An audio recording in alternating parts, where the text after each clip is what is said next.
Chapter 102. I am my daughter. Rong Tianling had been holding Yun Lan by the side to express his anger.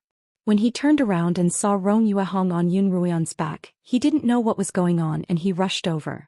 By the time Rong Tianling arrived, Rong Yuehong had already been dragged off Yun Ruoyan's back. Then Rong Yuehong collapsed to the ground, blood spurting out of her mouth. All she could do was gasp for air. However, her eyes were still fixed on Yun Ruoyan. Rong Tianling hugged the lifeless Rong Yuehong in his arms and sobbed for a while. Then he suddenly raised his head and looked at Yun Ruoyan with a pair of ox-like eyes. Yun Ruoyan, what did you do to kill my daughter? I won't let you off. What do you mean, Elder Rong? The Yun matriarch walked over with Xiaolan's help and blocked Yun Ruoyan's path. Everyone saw it in public. It was clearly your daughter who suddenly attacked Ruoyan's back, but our Ruoyan didn't even retaliate. Rong Tianling hadn't witnessed the entire incident, and he wasn't convinced by the Yun matriarch's words. Yuehong ate a high-grade spiritual pill that can prolong her life, and the physician said that she could live for another 3 to 5 years as long as she recuperates properly. Why did she suddenly die? Yun Ruoyan must have done something to her.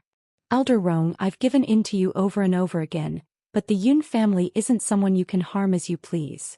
Yun Lan also stood by Yun Ruoyan's side, but after he finished speaking he turned back to look at Yun Ruoyan.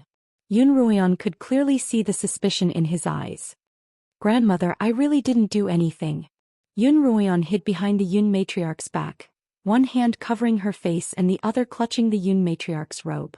The Yun matriarch patted her hand. Don't be afraid. Then tell Xiaolan to pick up the veil and put it back on for Yun Ruoyan. Then the Yun matriarch turned to Rong Tianling with a pair of murky yellow eyes. Everyone saw how your daughter died. Are you going to blame it on Ruoyan? The onlookers sighed at Rong Yuehong's sudden death. Did you see how Miss Rong died just now? Was it Miss Yun who did it? Someone asked. No, Miss Rong suddenly fell ill and died, someone replied. Yes, I saw it too. She suddenly went crazy on Miss Yun's back and scratched Miss Yun's face. After she was pulled off, she vomited blood and died.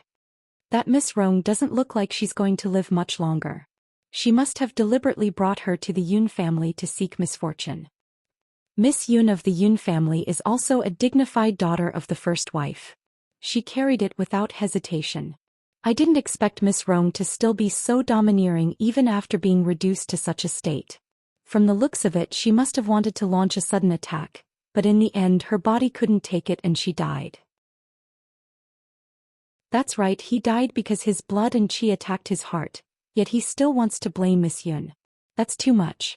Official Yun is an amiable person, or else he'd surely report this to the emperor himself. Many of the onlookers had been bullied by Rong Tianling in the past, and they were immediately enraged by this scene. Someone boldly shouted, Uncle Rong, Miss Rong has already passed away. My condolences, please hurry back to the manor and make arrangements so that Miss Rong can rest in peace. That's right. What's the point of holding such a joyous occasion? Rong Tianling's face alternated between red and green as he listened to the almost one-sided discussion of his daughter's death. He could only feel that the evil aura that was stuck in his heart was expanding. Finally, he could not hold it in any longer and his anger exploded. Rong Tianling clawed at Yun Ruoyan with both hands. In that instant, Yun Ruoyan saw a small ball of white light in his palms. That was spiritual energy leaking out of his body. And she knew that Rong Tianling's cultivation had reached the level of an early 9th rank blade master. Yun Ruoyan was a peak 7th rank blade master, but the spiritual energy that she could release from her body was only a small ball of white light. On the other hand, Rong Tianling's spiritual energy was already the size of an egg. From this, it was clear just how much of a gap there was between their cultivations. Grandmother, be careful. Yun Ruoyan knew that Rong Tianling's palm was aimed at her. And at a time like this, she couldn't afford to hide behind an old woman. As a result, she stepped forward and shielded the Yun matriarch. Yun Ruoyan spread out her arms to protect the Yun matriarch. Rong Tianling's powerful palm blew away the veil that she had just put on. Yun Ruoyan closed her eyes.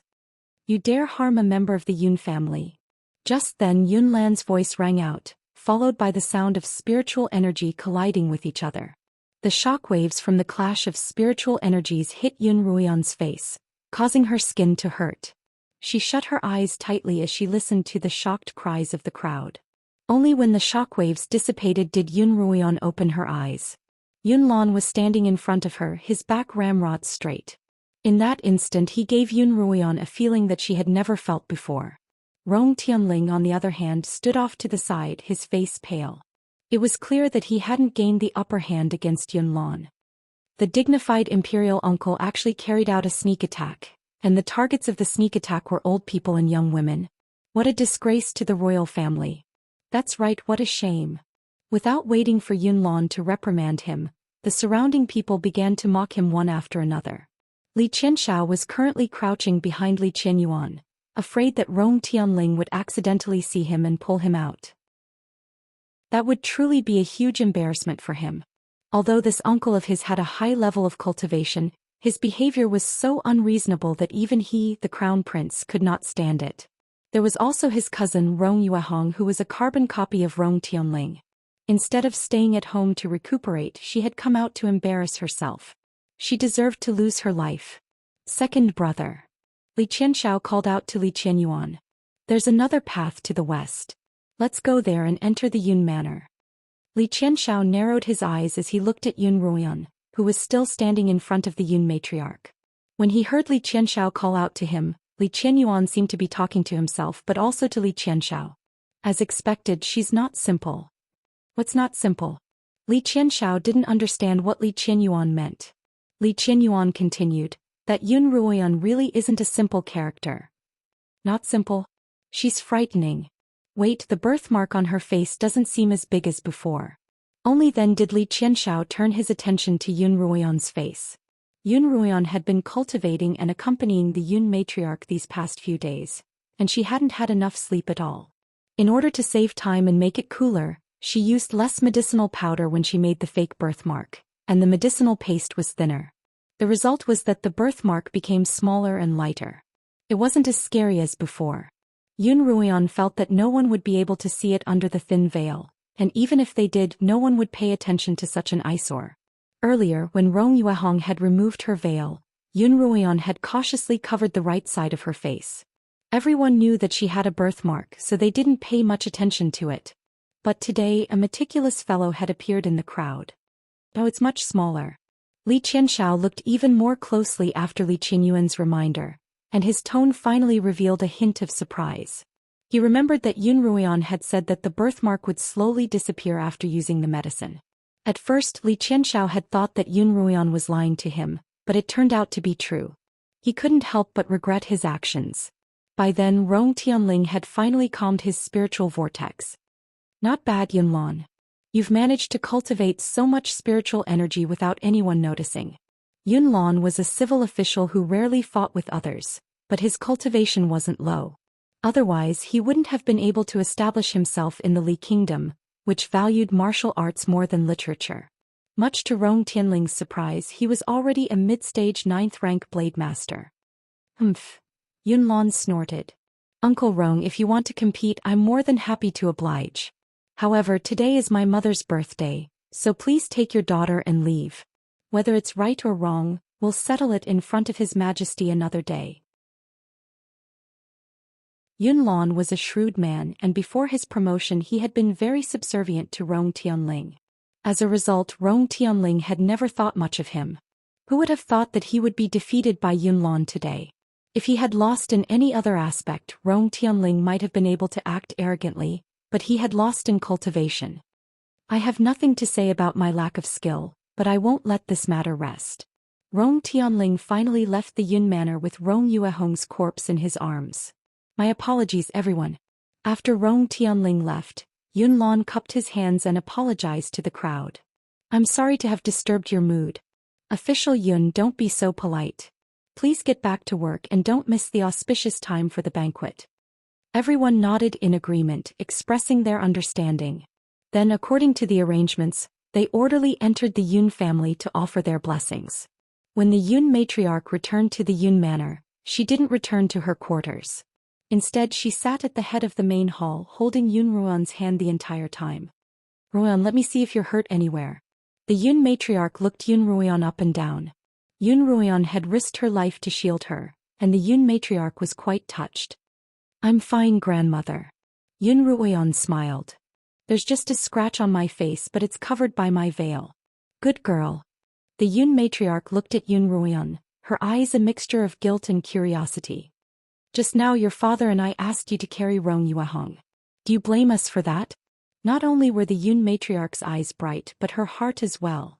The slight change in Yun Ruoyan's expression just before she said that she would carry Rong Yuehong didn't escape her grandmother's eyes. To tell you the truth, grandmother, I didn't want to carry Rong Yuehong, but I couldn't disobey father and grandmother's orders. Yun Ruoyan didn't expect the Yun matriarch to ask such a question.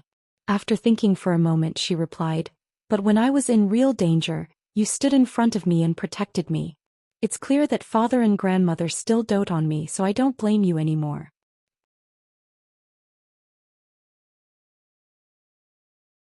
Chapter 103. Don't you resent me? How could this be? However, Ruoyan had been reborn with a great deal of resentment, and this little bit of resentment was insignificant compared to the resentment she had suppressed in her heart. Moreover, she knew that the Yun matriarch and Yun Lan wouldn't hesitate to abandon her for the sake of the family. Although she would still mock him in her heart, she would not be surprised or hurt. Perhaps because of her efforts during this period of time, her position in the hearts of the Luxia and Yun Lan had improved, but compared to the family she was still insignificant. She was just a daughter that could be used and sacrificed. At most they would feel a little guilty after abandoning her.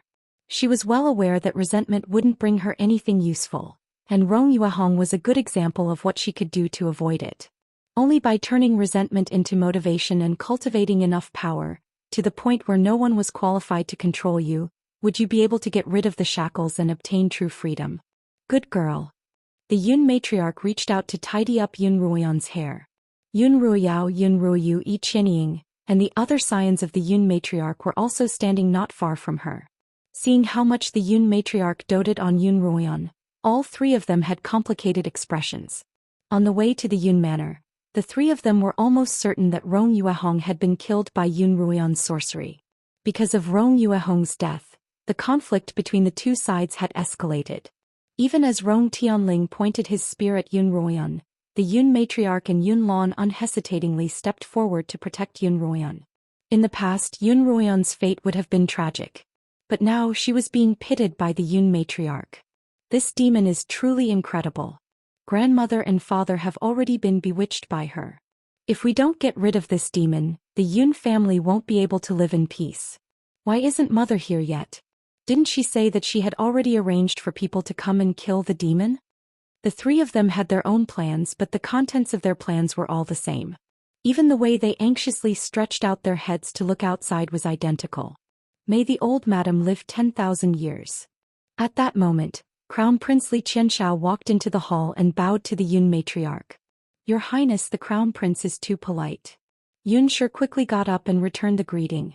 You're the birthday boy today, so you don't have to be so polite. Please sit down. No matter what Li Qianxiao's personality was like, his years as a crown prince had taught him proper etiquette. I'm here today to offer my well wishes, so there's no need to stand on ceremony. The crowd had been about to bow, but Li Qianxiao's words dissuaded them. Li Qianxiao was dressed in a light purple robe with a jade crown on his head. His face was handsome and his lips were curled into a smile. Yet another handsome young master. He was no longer in a sorry state like he was that night in the greenhouse. Your Highness, Crown Prince. Yun Ruoyan had no choice but to bow when she saw Li Qianxiao staring at her. Ruoyan, you don't have to be so polite.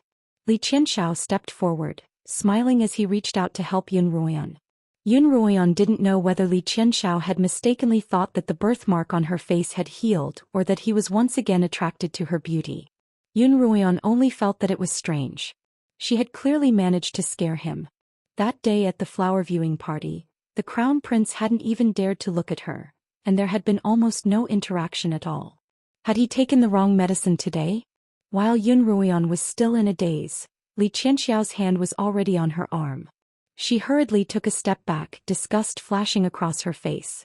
Yun Ruoyu nudged Yi Qianying with her elbow, gesturing for her to look.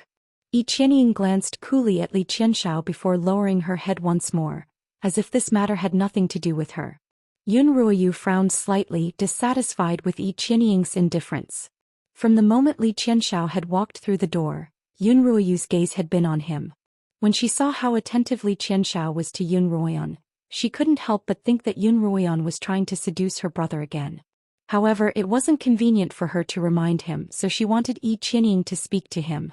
Unexpectedly, Yi Qianying didn't seem to care at all. Crown Prince, since your engagement with Qianying has already been decided, you should come to the Yun household more often and cultivate your relationship with her, the Yun matriarch said casually. Li Qianxiao glanced at Yi Qianying, who was standing to the side with her head lowered, and he couldn't help but feel annoyed.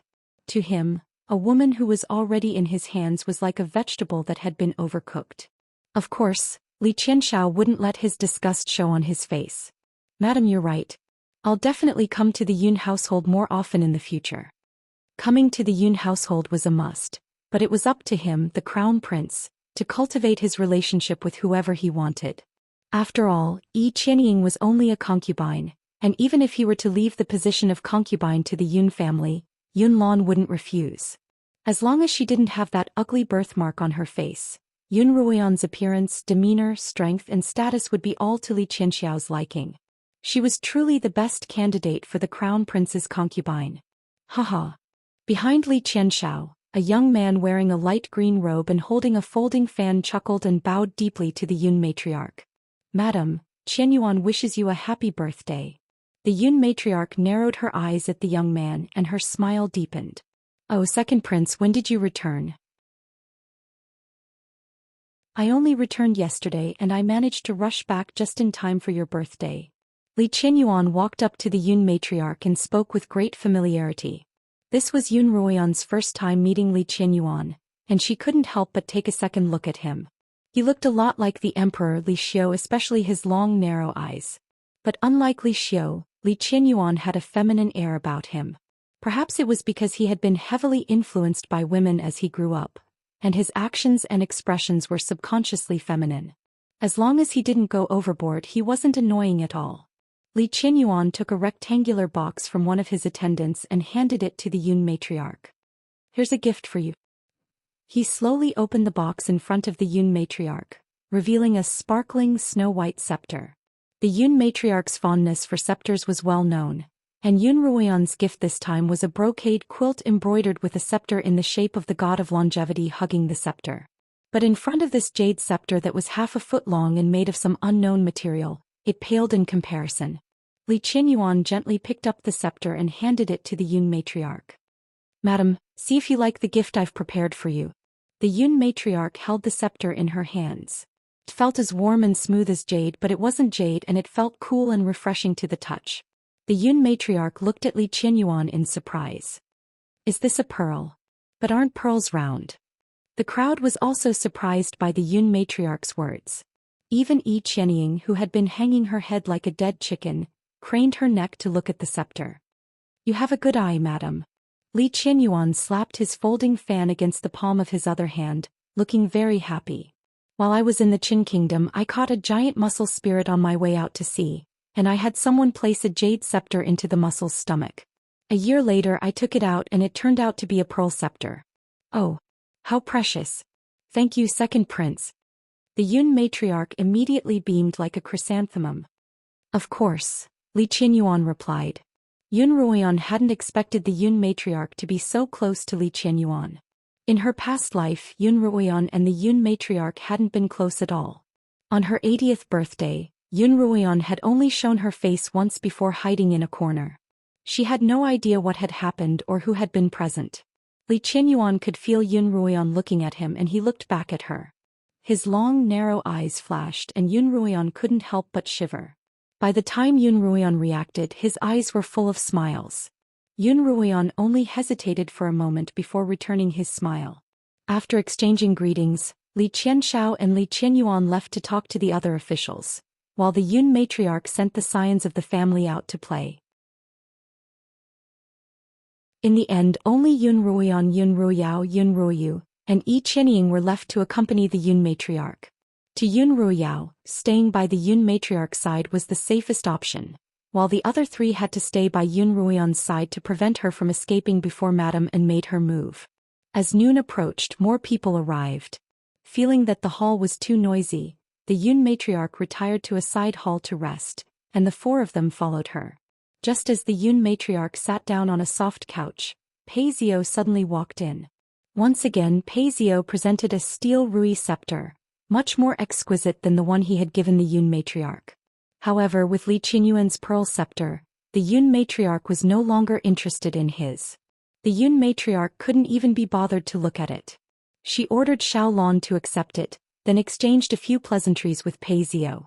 Pei Zhou said that it wasn't convenient for Pei Yingxiong to enter the hall, so he had come on his father's behalf to pay his respects to the Yun matriarch. These two pleasantries brightened the Yun matriarch's mood. As Pei Zhou spoke, he glanced at Yun Ruoyan from time to time. Yun Ruoyan guessed that he had something to say to her, but she ignored him. Ever since they had returned from the flower viewing party, Pei Zhou had sent for Yun Ruoyan several times, informing her that the tiger canine arrowheads had been completed, but that Yun Ruoyan had to personally retrieve them from the Pei Manor. Yun Ruoyan knew that Pei Yingxiong and Pei Yingxiong must have concluded that she didn't dare to reveal the secret of the Thousand Beast Valley. After all, the secret was so important to the imperial family that revealing it would be tantamount to telling the emperor. She also knew that if the Pei family were to suffer, Yun Ruoyan wouldn't be able to escape unscathed. Actually, Pei Yingxiong had thought of this from the very beginning, but he didn't dare to take the risk, which was why he had asked Pei Zhou to calm Yun Ruoyan down. Now that he was certain of this, he was no longer afraid. Yun Ruoyan, on the other hand, didn't want to step into the Pei Manor. She had plenty of ways to get Pei Zhou or even Pei Yingxiong to personally deliver what she wanted to her, but she didn't have the time to greet them right now. Yun Ruoyan glanced at her three cousins. Although they were trying their best to maintain their composure, the minute movements they made didn't escape Yun Ruoyan's eyes. Since Yun Ruoyan thought that she would be able to completely trip her up, how could she not play along and put on a good show for him?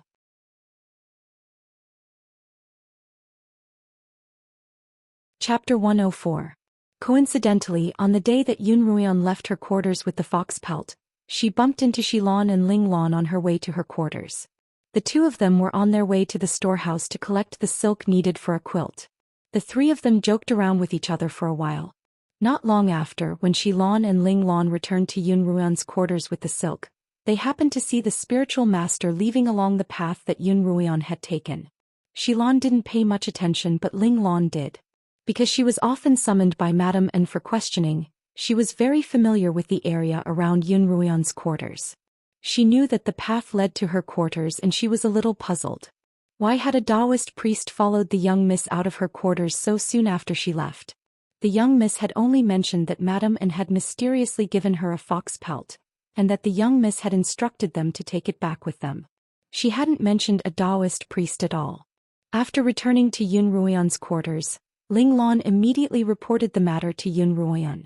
Yun Ruoyan was also curious. When she had been speaking with Madame and outside, she had sensed that there was someone in the room, but she had assumed that it was just a servant.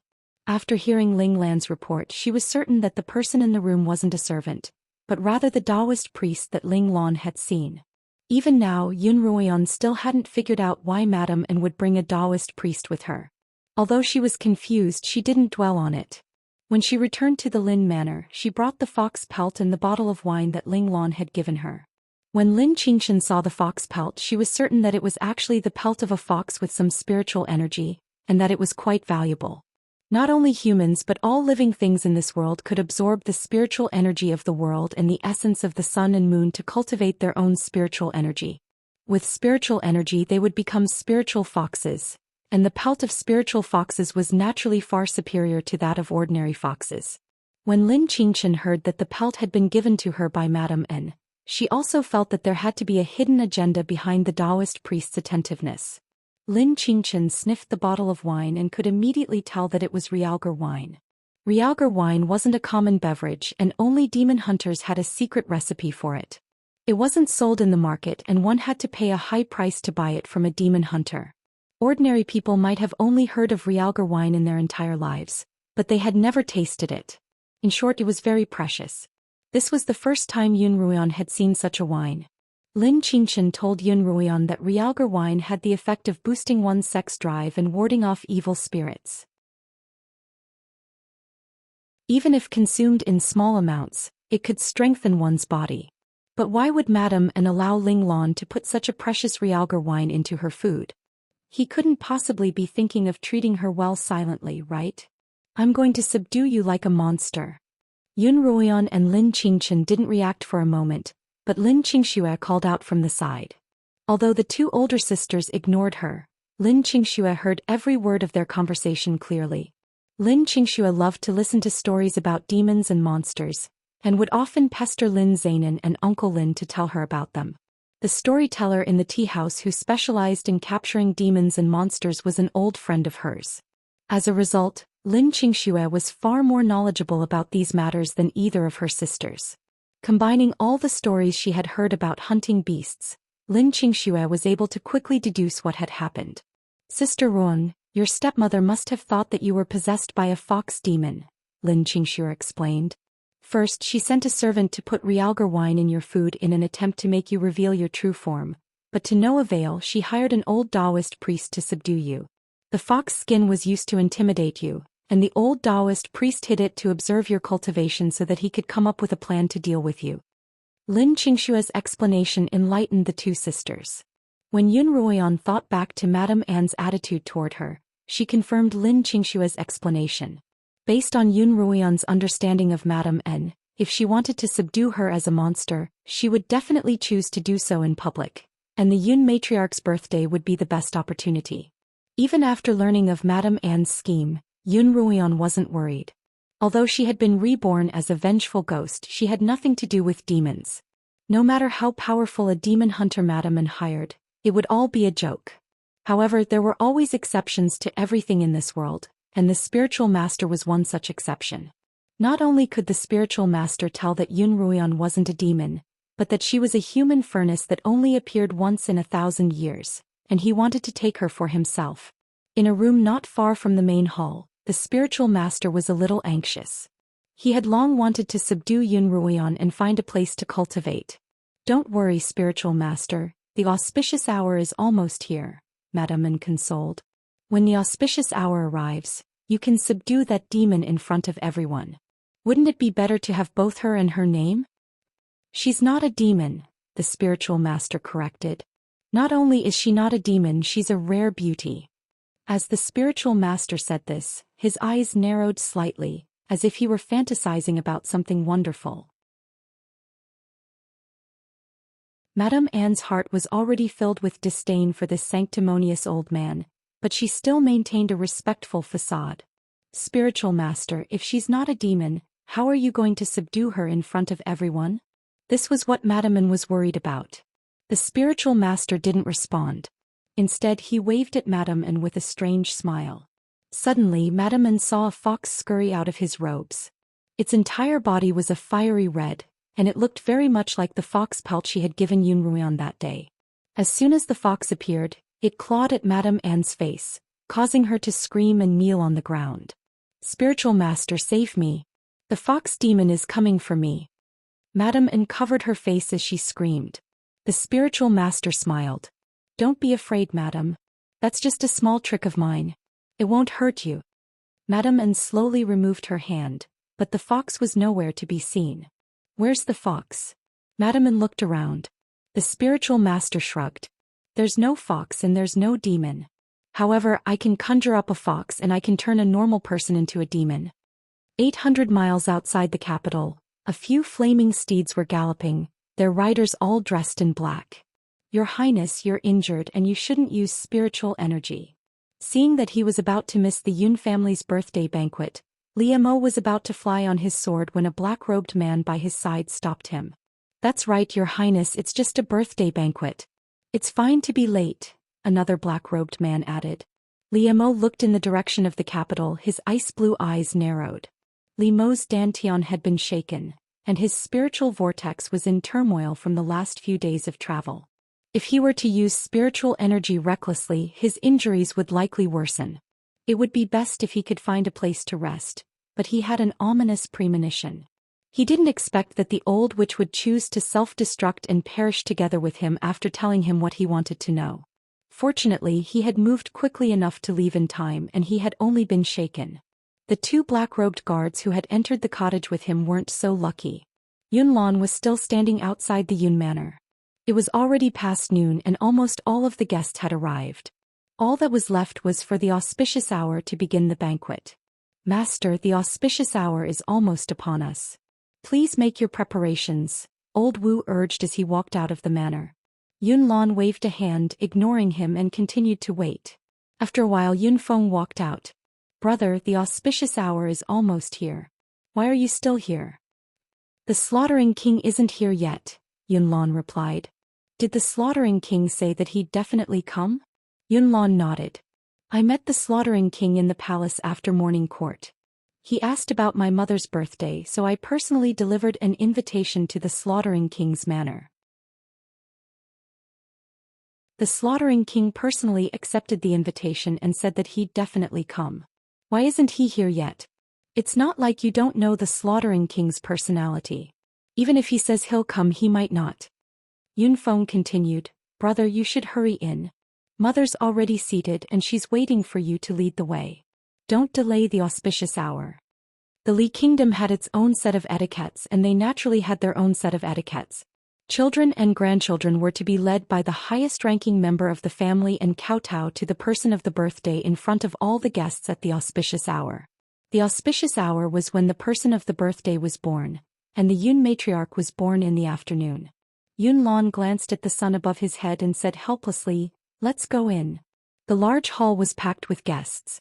The Yun matriarch sat at the head of the table, and her children and grandchildren stood below her in accordance with their seniority. The Yun matriarch had a total of 7 children. Her eldest daughter had already passed away, and her 2 concubine daughters had been married off to the Yu kingdom and the Qin kingdom.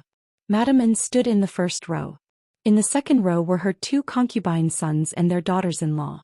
Yun Ruoyan was the only grandchild and Yun Maxiao's seat was empty. Below Yun Ruoyan stood Yun Ruyao, Yun Ruoyu and a dozen or so concubine grandchildren. Because Yi Qianying wasn't a member of the Yun family, she could only blend in with the concubine children.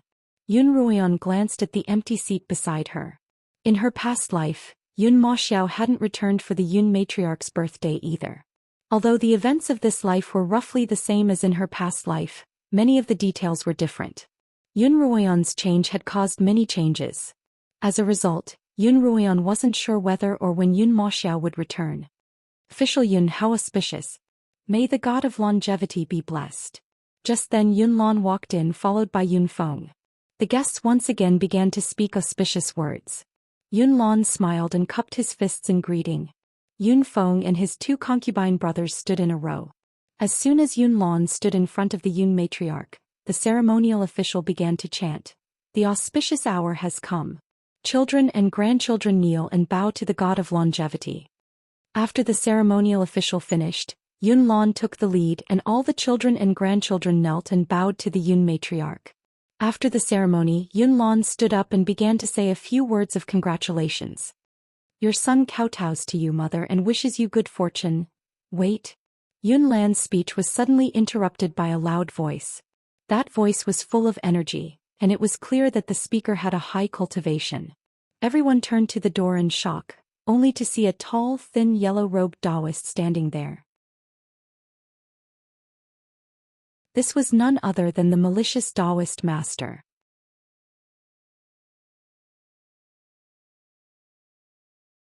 Chapter 105. The crowd looked toward the spiritual master and some of them recognized him. Isn't that a demon hunter? What's he doing here? He doesn't look like a guest invited by official Yun. Did he come uninvited? Don't talk nonsense. There's only one reason why a demon hunter would come uninvited. There's a demon here. The Yun Manor is a peaceful place, so how could there be a demon here? The spiritual master walked into the main hall amidst the crowd's gazes and chatter. Yunlan looked displeased. Offering a birthday celebration at an auspicious time was very particular, and now that he'd been interrupted and missed the auspicious hour, he wouldn't be able to continue. Yunji, who's this Daoist?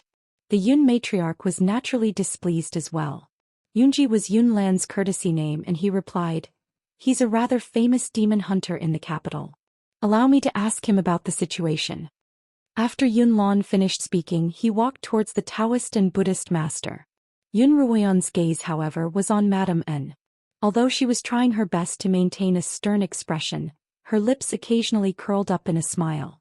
From this, Yun Ruoan could tell that this Daoist had to be the demon hunter Madame and had hired to capture her. Mistress, Qiuqiu, mistress. Suddenly, Qiuqiu's nervous voice rang out in Yun Ruoan's mind. What's the matter, Qiuqiu? I suddenly sensed a strange and powerful aura. Is someone coming? Qiuqiu asked. A Daoist. Yun Ruoan frowned. It seemed that Madame N hadn't just brought along a random Daoist priest. She was serious. But if Qiuqiu was as powerful as she said, how could he not be able to tell that she wasn't a demon? Yun Ruoan had to be careful. What brings you to the residence of Yun all of a sudden? Yun Lan asked as he welcomed the spiritual master. Although he was displeased by the spiritual master's sudden arrival, he still had to be polite before using force against a demon hunter. I'm here to capture a demon, of course. The spiritual master didn't beat around the bush. Capture a demon? Yun Lan said in astonishment. My residence of Yun has been peaceful for 100 years and there has never been a demon. I'm afraid you are mistaken. Whether she's mistaken or not, we'll know once I've beaten her back to her original form. The spiritual master's gaze pierced through the crowd and landed squarely on Yun Ruoan. Daoist priest, do you mean that there are really demons here? Yun Lan asked with a frown. Demon hunters didn't have nothing better to do, especially this somewhat famous Daoist and Buddhist Daoist master in front of him. Yun Lan still somewhat believed his words. Of course. Please excuse me, Your Excellency. The spiritual master walked past Yun Lan and headed straight for Yun Ruoan. Master, this person's aura is very strange. His spiritual energy is very strong, and he doesn't seem like a cultivator of the orthodox path. Master, be careful. Qiuqiu warned. Yun Ruoan met the Daoist priest's gaze, and the coldness in his eyes made her heart clench. However, there was no killing intent in his gaze. Perhaps the other party wasn't just here to catch a demon. Perhaps the other party already knew that she wasn't a demon. What was he trying to do? She was now a peak 7th rank blade master, and before her spiritual sea expanded, the bracelet's power wouldn't be of much help to her. She was clearly no match for this old Daoist. She didn't dare use the Feilai blade in front of everyone, so she couldn't help but feel nervous. Grandmother. Under the gaze of the Taoist priest, Yun Ruoan slowly retreated to the Yun matriarch's side and turned to the Yun matriarch. This old Taoist is so scary, I'm scared. The Yun matriarch tugged on Yun Ruoan's hand and looked at the Taoist monk. Her voice was laced with anger. Daoist, my child is timid. Please don't scare her. Old madam, I have been rude. Miss Yun, if you don't wish to suffer any physical pain, please follow this humble Taoist. Taoist priest, what do you mean by this? Yun Lan asked from behind. The people watching the ceremony were also in an uproar at this time, discussing spiritedly. Where demon hunters suddenly appeared, there would definitely be demons. Could it be that a demon had appeared in the Yun family? Master, can't you tell? Madame N walked out and pointed at Yun Ruoan. She's possessed by a demon, and the real Yun Ruoan has already been killed by this demon. What did you say? Yun Lan and the Yun matriarch exclaimed at the same time. The crowd was also in an uproar. Li Qianxiao and Li Qianyuan, who were watching the ceremony from the sidelines, were also stunned. Master, in just a few short months, Ruoan seems to have changed into a completely different person. Don't you think it's strange? Madame N turned to the Yun matriarch. Mother, would the Ruoan of the past have made you happy like she does now? It's said that a leopard never changes its spots. Haven't any of you suspected that a person's personality would suddenly change so drastically? Grandmother, father. Yun Ruoyao and Yun Ruoyu also stood up with Madame N and pointed at Yun Ruoan. The Yun Ruoan in front of you is possessed by a demon. Otherwise, how could she have broken through from a 3rd rank to a 7th rank blade master in just a few months? This isn't something a mortal can do. A 7th rank blade master. Yun Lan and the Yun matriarch were both shocked. Ruoan, you're already a 7th rank blade master. Every month, the family academy would keep tabs on every student's progress, so that the head of the family would be able to better understand how strong the scions were. Because Yun Ruoan wasn't at the academy, this was spared. Although Yun Ruoyao and the others suspected Yun Ruoan's cultivation, they didn't have any concrete evidence, so they didn't report it to Yun Lan. It was only when the spiritual master was able to determine Yun Ruoyan's exact cultivation that Yun Ruoyan and the others dared to speak of it in public. And only then did Yun Lan and the Yun matriarch learn of Yun Ruoyan's true cultivation. Faced with their questions, Yun Ruoyan quickly came up with a response. My breakthrough was partly due to grandfather's pills, Yun Ruoyan explained. Coupled with the fact that I've been cultivating for a while now, I've been extremely talented. I've been extremely talented at cultivation since I was a child, and I became a third-rank blade master before I was 6. Now that I'm 13, if I hadn't stagnated for 3 years, wouldn't it be normal for me to become a 7th-rank blade master? Yun Ruoyan's words were logical. She purposely avoided the fact that she had advanced 4 ranks in such a short period of time, and instead focused on her talent. Based on her previous talent, becoming a 3rd-rank blade master at 6 and a 7th rank at 13 was indeed quite normal. Father, grandmother, I'm not a demon. Seeing that the Yun matriarch and Yun Lan's expressions had softened, Yun Ruoyan continued, demons all have demonic auras. Grandmother, I've been with you all this time. Have you sensed any demonic aura from me? You have such a high cultivation that even the realgar wine I fed you couldn't force you to reveal your true form. Of course you can hide your demonic aura, Madam An replied. Mother, when did you feed me realgar wine? Why didn't I know? Yun Ruoyan pretended not to know anything. Mother had your maidservant secretly put it in your food. Of course you didn't know, Yun Ruoyu hurriedly explained. What? Yun Ruoyan looked at Madam An heartbroken. Mother, I've always respected you, but you've done this to me. I didn't. Mother, you don't have to explain. Madam An was about to explain, but Yun Ruoyan cut her off. Grandmother, I know that you're the only one in the Yun family who truly cares for me. I lost my mother when I was young, and because I was ugly no one liked me. Later, because I lost my talent for cultivation, I was chased out of the family academy. Yun Ruoyan looked pitifully at the Yun matriarch. But I never gave up on myself. I quietly endured everyone's mockery and bullying, cultivating alone. All I want is to regain my cultivation talent one day and let everyone look at me in a different light. Yun Ruoyan turned to Madam An. Now that I've done it, my mother has colluded with demons to slander me and accuse me of being a demon. Is there really no place for an orphan like me in the Yun family? Madam An knew that Yun Ruoyan wasn't a demon, and she couldn't help but feel a little guilty when she looked at her. Mother. Yun Ruoyan continued. Are you saying that I'm a demon because I'm not as useless, stupid, and ugly as I used to be? Which mother doesn't want her child to become better? Why would you accuse me of being a demon when I've become a better person? As the crowd listened to Yun Ruoyan's emotional narration, they began to guess at Madam An's motives. It wasn't uncommon for a wife-born child of a wife-born mother to try to get rid of that child to raise her own blood relative. As long as Yun Ruoyan led the crowd in this direction, they would immediately fill in the blanks on their own. Madam An was rendered speechless by Yun Ruoyan's argument, and even Yun Ruoyao and Yun Ruoyu didn't know how to respond. I believe you. You're my good granddaughter, not a demon, the Yun matriarch said, pointing at the spiritual master. At this moment the Yunshur said, then pointed at the Daoist Buddha. Don't try to sow discord between our family. Please leave my Yun family. The Yun matriarch still wanted to ease the tension between the two families, so she turned to the spiritual master. Old Daoist, leave the house. Leave. There are no demons in the Yun family and we don't welcome you. The Yun matriarch's sons and daughters-in-law also began to coax the spiritual master. They were all members of the Yun family, and they had all seen what Madam An had done to Yun Ruoyan in the past. As a result, they were certain that Madam An had summoned the spiritual master. Madam An was incredibly anxious. Earlier, the spiritual master had told her that he could turn Yun Ruoyan into a demon, but that was actually an illusion. Just like the fox that he had conjured to scare Madam An, it was only an illusion created using spiritual energy to confuse others. Today, however, the spiritual master was going to conjure a powerful illusion to confuse everyone present. This illusion would take some time to complete, and Madam An was trying to stall for time. However, under Yun Ruoyan's incessant questioning, Madam An couldn't delay any longer. She called out to the spiritual master, "Spiritual master, spiritual master, hurry up." Just then the spiritual master, who had remained motionless all this time, suddenly opened his arms and drew a large circle in the air.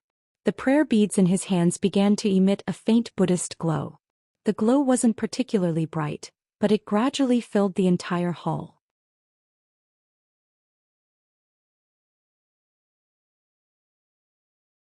Chapter 106. Taoism and Buddhism were two separate schools of thought. Although they weren't enemies, they had to defend each other. This was a rule that had been in place for thousands of years. But now, a Daoist priest was able to unleash a Buddhist aura. Yun Ruoyan was no exception. She stared intently at the Daoist priest, ready to deal with his attack at any moment. If it really came down to it, Yun Ruoyan wouldn't hesitate to release the Feilai blade to kill the Daoist priest. The beads in the Daoist priest's hand glowed brighter and brighter. Yun Ruoyan didn't know what poison he was planning, and she couldn't help but feel nervous. Yun Ruoyan curled her fingers and began to circulate the spiritual energy in her body, ready to attack at any moment. But just as she was about to circulate the spiritual energy in her body, she felt an irrepressible pain on the right side of her face. Ah! Yun Ruoyan couldn't help but cry out, but the pain only grew more intense. The pain was as if someone was cutting her face with a knife. It was a blunt knife and it was a sharp pain. Ah! Yun Ruoyan cried out once more. She covered her face with her hands and couldn't help but bend over. The crowd, who had been stunned by the Buddhist aura in the Daoist priest's hand, finally reacted to Yun Ruoyan's sudden cry and painful movements. "Ruoyan, what's wrong?" the Yun matriarch asked. "The master's demon-subduing technique is working," Madame An hurriedly exclaimed. "Xiaolon, hurry up and help the old madam away from that demon. She's about to reveal her true form." The crowd was in an uproar. Could Miss Yun really be a demon? That shouldn't be the case. None of us are afraid of this Buddhist aura, but she is. Looks like she really is a demon. By this time Yun Ruoyan was in so much pain that she wanted to smash her face into the ground. Her entire body was curled up into a ball. Chiu, what's wrong with me? My face. Why does it hurt so much?" Yun Ruoyan called out to Chiu in her mind. She felt that she wouldn't be able to think if the pain continued, and she wouldn't be able to communicate with Chiu. "Mistress, you've been poisoned." Chiu was also extremely anxious, but it couldn't do anything about it. It was sealed and couldn't leave the bracelet's pocket dimension. And even if it did, given its current strength and appearance, it would be just as dangerous as Yun Ruoyan's. Poisoned? Yun Ruoyan was a little surprised. When had she been poisoned? "Master, the poison was on your face, but it's already starting to spread throughout your entire body." Chiu paced around anxiously in the bracelet's pocket dimension. Damn it! She finally remembered how she had been poisoned. That damned Rong Yuehong. Even if she's going to die, she's going to drag me down with her. Beside the birthmark on Yun Ruoyan's right cheek was a red mark left by Rong Yuehong's fingernails. So this girl had come to take her life all along. Rong Yuehong had already smeared the poison on her fingernails. She only needed to scratch her nails lightly on Yun Ruoyan's body to claim her life. She should have known that, given Rong Yuehong's personality, she wouldn't have just asked her to carry him. Ever since her reincarnation, Yun Ruoyan had always been cautious, and she hadn't expected to fall for so many tricks. In her current state, she couldn't even summon the Feilai blade, much less use spiritual energy. Could it be that he could only be manipulated by others? "Look! The demon has revealed itself!" Madame An suddenly yelled. Everyone's eyes were on Yun Ruoyan. She was lying on the ground, her head on the ground, and 9 long fox tails had suddenly sprouted from her lower body. The tails were snow white and their fur was fluffy and large. Each tail was at least 3 meters long, and when they swung together, it was as if they were ready to attack the people around them at any moment. "Ah, Ruoyan." The Yun matriarch stared in shock at Yun Ruoyan's sudden growth of tails. Even Yunlon was dumbfounded. "Master, look. She's a demon, and Yun Ruoyan's a 9-tailed fox demon." Madame An called out to Yunlon. She was both nervous and surprised. The scene before her eyes was simply too real. Even though the Taoist priest had told her that this was only an illusion, she still couldn't believe that the scene before her was real. Yunlon reacted and immediately helped the Yun matriarch down so that Xiaolon could take her to a safe location. The Yun matriarch stared at Yun Ruoyan as the others helped her to the side. "Demon, the demon has appeared. Run. The demon will eat you." Among the spectators were a few officials, women and children. When they saw this scene, all of them turned pale with fright. By the time they reacted, they were screaming and running out of the hall. Some of the more advanced cultivators stayed behind, surrounding Yun Ruoyan and the spiritual master from afar. Li Qianxiao and Li Qianyuan were surrounded by the guards as they retreated to a corner of the hall. "She's actually a demon," Li Qianxiao exclaimed in disbelief. Li Qianyuan only narrowed his slender eyes, not saying a word. "Father, Sister Ruan must have been harmed by this demon a long time ago. Let's kill this demon and avenge Sister Ruoyan." Yun Ruoyao and Yun Ruoyu stood on either side of Yun Lan, one after the other. Yi Qianying had long since retreated with the other scions of the Yun family. "Master Daoist, what should we do with this demon?" Yun Lan asked the spiritual master. "Everyone, don't act rashly." The spiritual master was afraid that the crowd would attack Yun Ruoyan at the same time. "Leave this demon to me, I'll subdue it myself." The spiritual master looked at Yun Ruoyan's pained appearance on the ground. His illusions weren't meant to harm anyone. His plan was to trick the crowd into thinking that Yun Ruoyan was a demon. Then he would capture Yun Ruoyan and take her away. But now Yun Ruoyan looked as if she'd been poisoned. "It seems like Madame N didn't trust me and she's done it herself." The spiritual master turned to glare at Madame N confused. Madame N urged, "Spiritual master, what are you waiting for? Hurry up and subdue her." If Yun Ruoyan were to die, the spiritual master's efforts would be in vain. Without hesitation, he threw the prayer beads in his hand at Yun Ruoyan. The beads grew larger and larger in the air, then fell onto Yun Ruoyan's head and bound her up. Because of the poison, the right side of Yun Ruoyan's face was swollen and deformed once more. Under the excruciating pain, she began scratching at her face. He wouldn't let her hurt him. Even so, Yun Ruoyan's face had been scratched by herself, and purplish-red blood flowed down her fingers and onto the qilin beads on her wrist. Li Mo's flaming steed had already reached the edge of the capital, and they could see the eastern gates of the capital from afar. "Your Highness, we're here," the black-clad man by Li Mo's side called out. "Wasn't it just a birthday banquet? Why would the prince, who wouldn't even frown if the sky were to collapse, rush to the banquet without a care for his injuries, and even risk using spiritual energy?" Just as Li Mo's brows relaxed, he felt a sharp pain in his right index finger and his brows furrowed. The qilin beads were stained with Li Mo's blood, and his sudden pain was a warning from the qilin beads that the wearer was in danger. The gates of the capital were right in front of them, and the black-clad man by Li Mo's side had already taken out his token to enter the city. However, Li Mo suddenly leapt into the air and galloped into the city. "Your Highness," the black-clad man called out to the skies. "Find me at the Yun Manor," Li Mo's voice rang out in his mind. The 5 or 6 black-clad men all looked in the direction that Li Mo had disappeared, and one of them asked, "Su Bei, where did His Highness go?" "To the Yun Manor." Su Bei continued galloping toward the eastern gates of the capital. In the main hall of the Yun Manor, Yun Ruoyan, bound by the prayer beads, was rolling on the floor in pain, banging her head against the ground from time to time. The poison was extremely potent, causing excruciating pain, but not causing her to faint. Instead, the more pain she felt, the more awake she became. Yun Ruoyan couldn't even knock herself out. Xianxia was also rolling around in the bracelet's pocket dimension. Although it had lost contact with Yun Ruoyan, it could still feel her pain. "Why don't you stop, beast?" The spiritual master removed the gourd from his waist, walked to Yun Ruoyan's side, and poured the contents of the gourd onto her body. Then Yun Ruoyan turned into a 9-tailed white fox, lying motionless on the ground. The spiritual master cradled the white fox in his arms and hurriedly walked out. His medicinal wine could only suppress the poison in Yun Ruoyan's body for a short while, and he had to find a way to cure her as soon as possible. If a rare human furnace were to die in front of him, he would be so annoyed that he would vomit blood. "Daoist." Madame N walked over and blocked the Daoist priest's path. "Daoist priest, please stay." Madame N wanted the spiritual master to explain everything clearly, such as how he had discovered that Yun Ruoyan was a demon, and why he had suddenly appeared. If she didn't explain everything clearly and the Yun matriarch and Yun Lan questioned her, Madame N would have to explain herself once more. But before Madame N could finish her sentence, the Daoist monk flung Madame N aside with a furious wave of his sleeve. "Who told you to poison her? If she dies, I won't forgive you." Daoist priest, what's the meaning of this?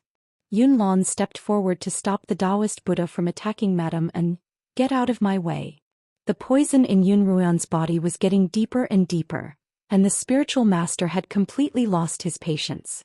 Seeing how protective the spiritual master was of the fox in his arms, Yun Lan couldn't help but feel suspicious. Daoist, if you're leaving, you can leave the fox behind. Oh, Lord Yun still wants to compete with me, the Buddhist priest said in a low voice. Yun Lan had already gotten into position. Having seen the spiritual master use his divine arts, he knew that he was a master and he didn't bother hiding his strength. Yun Lan channeled all of his 9th-rank spiritual energy, and a dazzling ball of spiritual energy appeared in his hand. The spiritual master snorted. If you want to spar, sure, but today's not the time. As soon as he finished speaking, he turned into a cloud of black smoke and flew away from Yun Lan's side. Yun Lan hurriedly chased after the black smoke into the courtyard, but it didn't stop for even a moment. Just as the black smoke was about to fly away, a black figure stepped on a green light and appeared above the Yun family's courtyard in the blink of an eye. Bastard, how dare you touch my woman?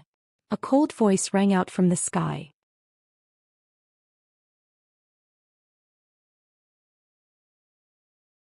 Chapter 107. It's the Slaughtering King. The Slaughtering King is here. Some of the sharp-eyed cultivators recognized the man standing on a sword in the sky. It was none other than the Slaughtering King, Li Mo. Naturally, the spiritual master had heard of Li Mo's name before, and he didn't dare to linger any longer.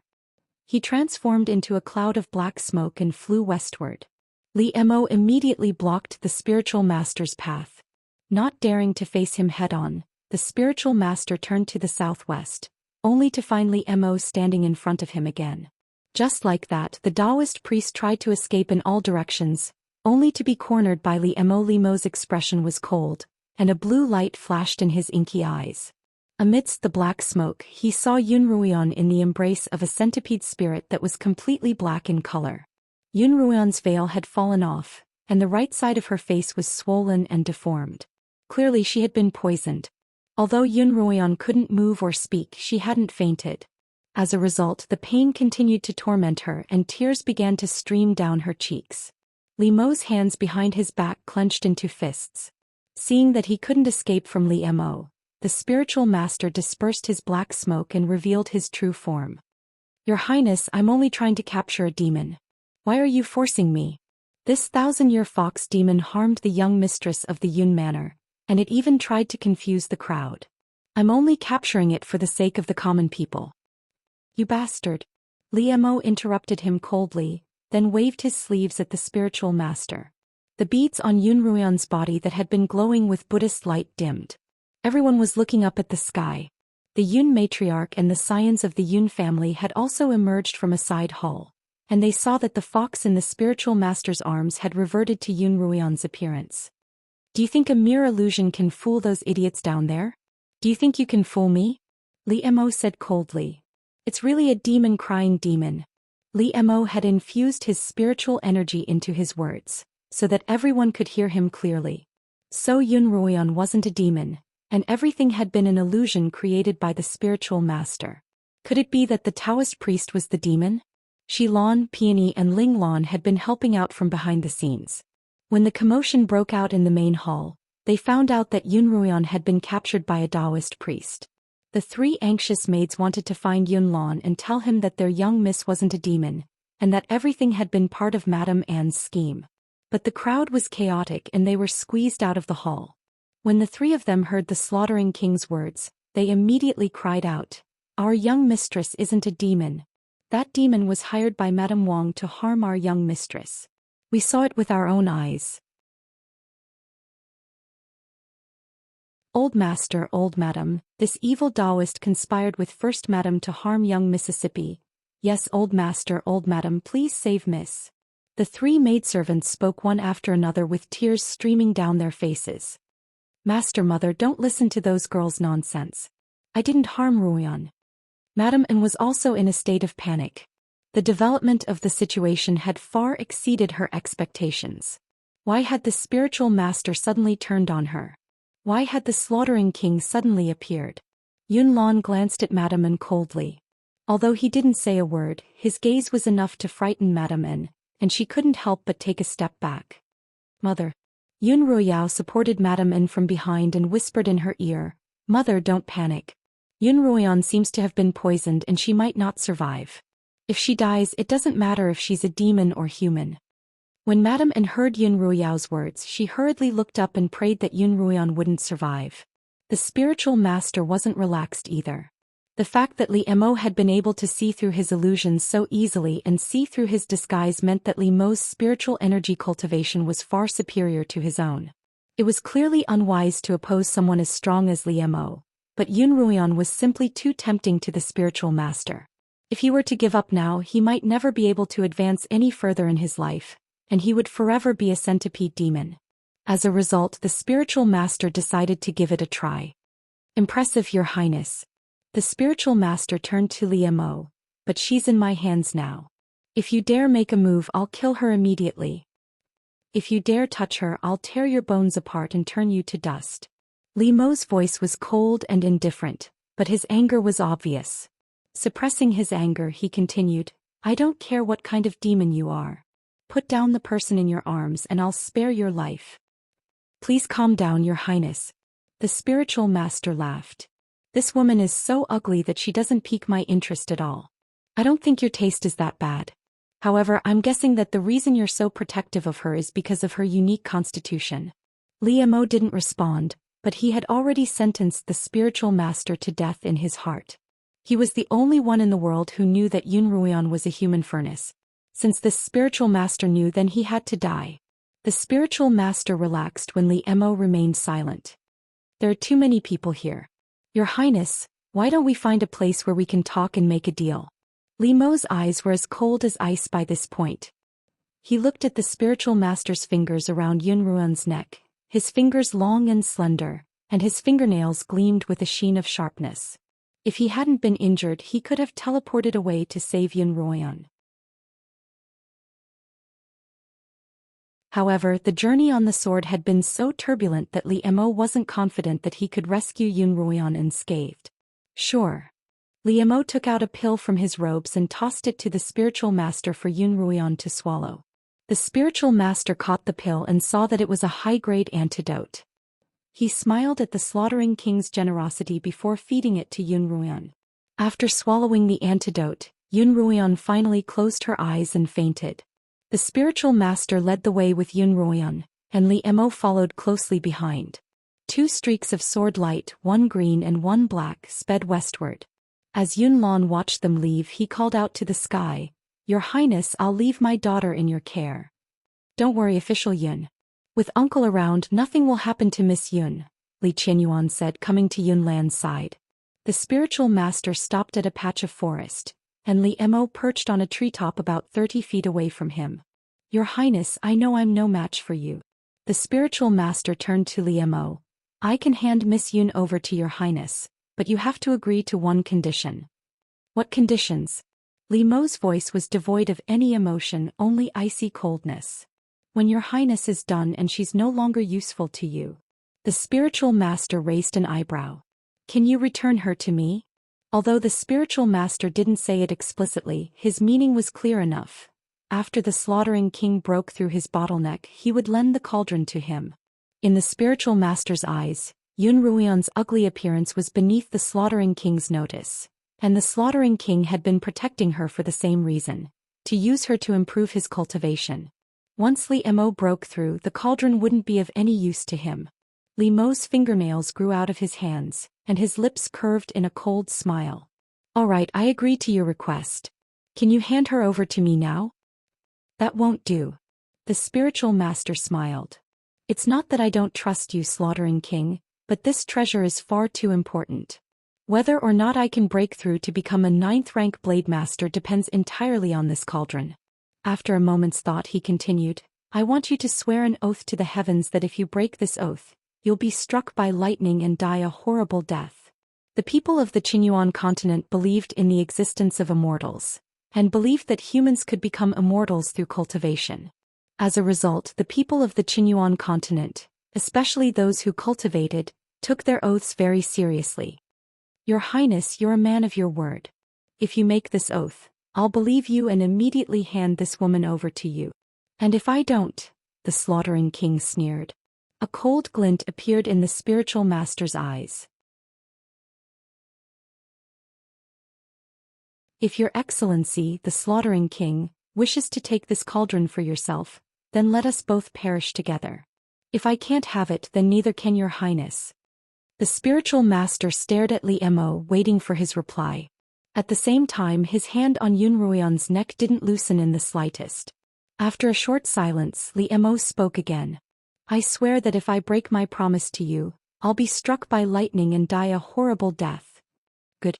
The spiritual master laughed heartily and made a hand seal. The beads that bound Yun Ruoyan returned to his hand. 3 years from now, I'll go to your manor and ask for this cauldron. The spiritual master tossed Yun Ruoyan to Li Emo, who caught her firmly in his arms. Farewell. The spiritual master cupped his fists toward Li Emo before turning to leave. What he didn't expect, however, was for Li Emo to appear in front of him once more, blocking his path. Your Highness, what's the meaning of this? The spiritual master frowned. I've already handed her over to you. Are you going to break your oath? Li Emo didn't respond to the spiritual master's question. Instead, he held Yun Ruoyan in one hand and opened his other hand in front of him. Sharp, hard, and metallic nails began to grow on his fair, slender fingers. Slaughtering King, don't you humans value oaths the most? The spiritual master finally began to panic. Aren't you afraid of being struck by lightning? Haha. Li Emo laughed. If you can tell that I'm a human cauldron, can't you tell that I'm not human at all?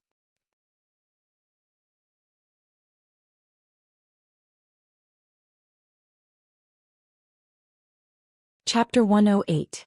The fact that the slaughtering king wasn't human was far beyond the spiritual master's expectations. As he stared at Li Mo's long, silvery fingernails, his heart filled with a fear he'd never felt before.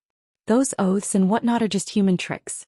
I've never believed in them, Li Emo said, admiring his long fingernails. As Li Emo admired his long fingernails, he said, this king only believes in whose claws are sharper, whose teeth are sharper. The spiritual master's eyes widened, and as if he'd suddenly thought of something, he exclaimed, Are you a beast man? Then he shook his head in denial. No, you killed tens of thousands of beastman captives by the Li River, so you can't be a beastman, but you're neither a demon nor a spirit. What kind of person are you? You'll have to ask the King of Hell when you reach the Netherworld. As soon as Li Emo finished speaking, he raised his right arm and attacked the spiritual master. Each of Li Mo's fingernails was half a foot long, glinting coldly in the air with the power to slice through metal. The spiritual master didn't dare to take the attack head-on. All he could do was retreat on the black sword chi. Li Emo accelerated the sword chi beneath his feet, quickly closing in on the spiritual master. His sharp fingernails were about to pierce the spiritual master's head. At that moment, the spiritual master raised his hand, his fingernails also growing half a foot long, blocking Li Mo's fingernails. Crack. The spiritual master's fingernails had been sliced off by Li Mo's single fingernail. Just as he was about to finish off the centipede in one fell swoop, the beads in the spiritual master's hand suddenly lit up with Buddhist light. The Buddhist aura formed a shield in front of the spiritual master, and Li Mo's sharp nails were actually blocked by it. It seems that I've underestimated you. Li Emo narrowed his eyes at the spiritual master. You're a centipede spirit, but you can use a Buddhist spiritual weapon? Haha, the spiritual master laughed. Do you think my 200 years of cultivation were for naught, your highness? After I transformed into a human, I began cultivating in a Daoist monastery. After my master died, I returned to the monastery. After master died, I began to travel the world, subduing devils and capturing demons to benefit the common people. The prayer beads in your hand must have been obtained by killing your own master. Li Emo continued. Apart from your own cultivation, a large portion of your cultivation came from absorbing the spiritual oceans of your two masters. That's why your cultivation has been restricted and has been unable to advance any further. The slaughtering king is indeed powerful. The spiritual master didn't deny Li Mo's conjecture. It looks like I'll have to fight to the death with the slaughtering king today. You think you're worthy of fighting to the death with this king? Li Emo said disdainfully. At the same time his inky black eyes turned icy blue, and his claws grew longer and sharper. Not only the sharp claws on his hands, but even his arm began to change. First, Li Mo's arms grew thicker and stronger, then silver scales began to appear on his fingers and hands, extending all the way into his robes. You're actually... The spiritual master's voice trembled. Your true form is that of a dragon. You're the son of the Beast King. When Li Mo revealed his true form, the Daoists and Buddhas completely lost the courage to fight him. Your Highness. No, Your Highness, the spiritual master begged. I don't want that cauldron anymore, Your Highness, please spare my life. Only now did you realize my identity, Li Mo said coldly. Too late. Li Mo continued to exert force, and the transformation brought about an even more terrifying power. Under Li Mo's sharp claws, the Buddhist light shield began to slowly crumble. Die. The rope broke, the prayer beads scattered, and the shield finally disintegrated under Li Mo's claws. Flat. Li Mo's dragon claws pierced into the spiritual master's head as easily as a watermelon. The spiritual master's eyes and mouth widened, and his terrified scream was stuck in his throat. Li Mo was still holding the unconscious Yun Ruoyan in one hand, and his other hand was in the spiritual master's head, allowing the blood to drip down his fingernails. His green sword aura made him look both like a knight riding on a rainbow cloud and a demon from hell. The golden light of dusk gave Li Mo's black robes a mysterious sheen. He kicked the spiritual master's corpse away from his hands. The black sword aura beneath the spiritual master's feet had long dissipated at the moment of his death. His corpse left Li Mo's hands and fell straight into the forest below, transforming into a centipede dozens of feet long as it landed, scaring away a flock of birds returning to their nests. Li Mo let out a long sigh. His arms returned to normal and he held Yun Ruoyan in his arms. Just as he was about to rush back to the Yun Manor, his spiritual vortex suddenly began to churn violently. Li Mo had been injured to begin with, and his spiritual vortex had been shaken so badly that he had been suppressing it. The battle just now had undoubtedly worsened his injuries. Li Mo's spiritual vortex was in turmoil, and he was unable to fly on his sword. The green sword aura beneath his feet flickered, and he held Yun Ruoyan tightly as he fell toward the forest below. Fortunately, it wasn't a rocky area below them but a dense forest. Li Mo carried Yun Ruoyan as they fell from the sky onto a lush canopy, breaking countless branches along the way before finally landing on the ground. Thump. Li Mo's back was on the ground and Yun Ruoyan was protected by his chest, so she wasn't injured in the slightest. On the other hand, Li Mo spat out a mouthful of blood from the impact of the fall. Li Mo's back ached and his spiritual vortex churned. He lay on the ground for a while trying to stand up but failing several times he could only give up. He touched Yun Ruoyan's face and felt that the swelling on her right cheek had subsided. A high-grade antidote was indeed effective and he relaxed a little. Stop pretending. Li Mo pinched Yun Ruoyan's cheek. It'll be dark soon, and we're in the Forest of Dead Souls 250 miles outside the city. I'm heavily injured and I can't use spiritual energy. I need to find a safe place to recuperate. Yun Ruoyan lay on Li Mo's chest, feeling his attempts to get up but failing. She was still considering whether to continue pretending to be unconscious or not. When she heard Li Mo's voice, she immediately opened her eyes and sat up from his chest. Where am I? Yun Ruoyan looked as if she had just woken up. She opened her misty eyes and asked, Why am I here? Don't you remember? Li Mo asked cooperatively. I only remember that I was bewitched by a demonic cultivator in the Yun Manor's main hall. Yun Ruoyan looked to her left and right. Where did that demonic cultivator go? I killed him, Li Mo said. You killed him? That's great. Yun Ruoyan jumped up in joy and bowed to Li Mo. Your Highness, you're truly a hero. I'm truly in awe of you.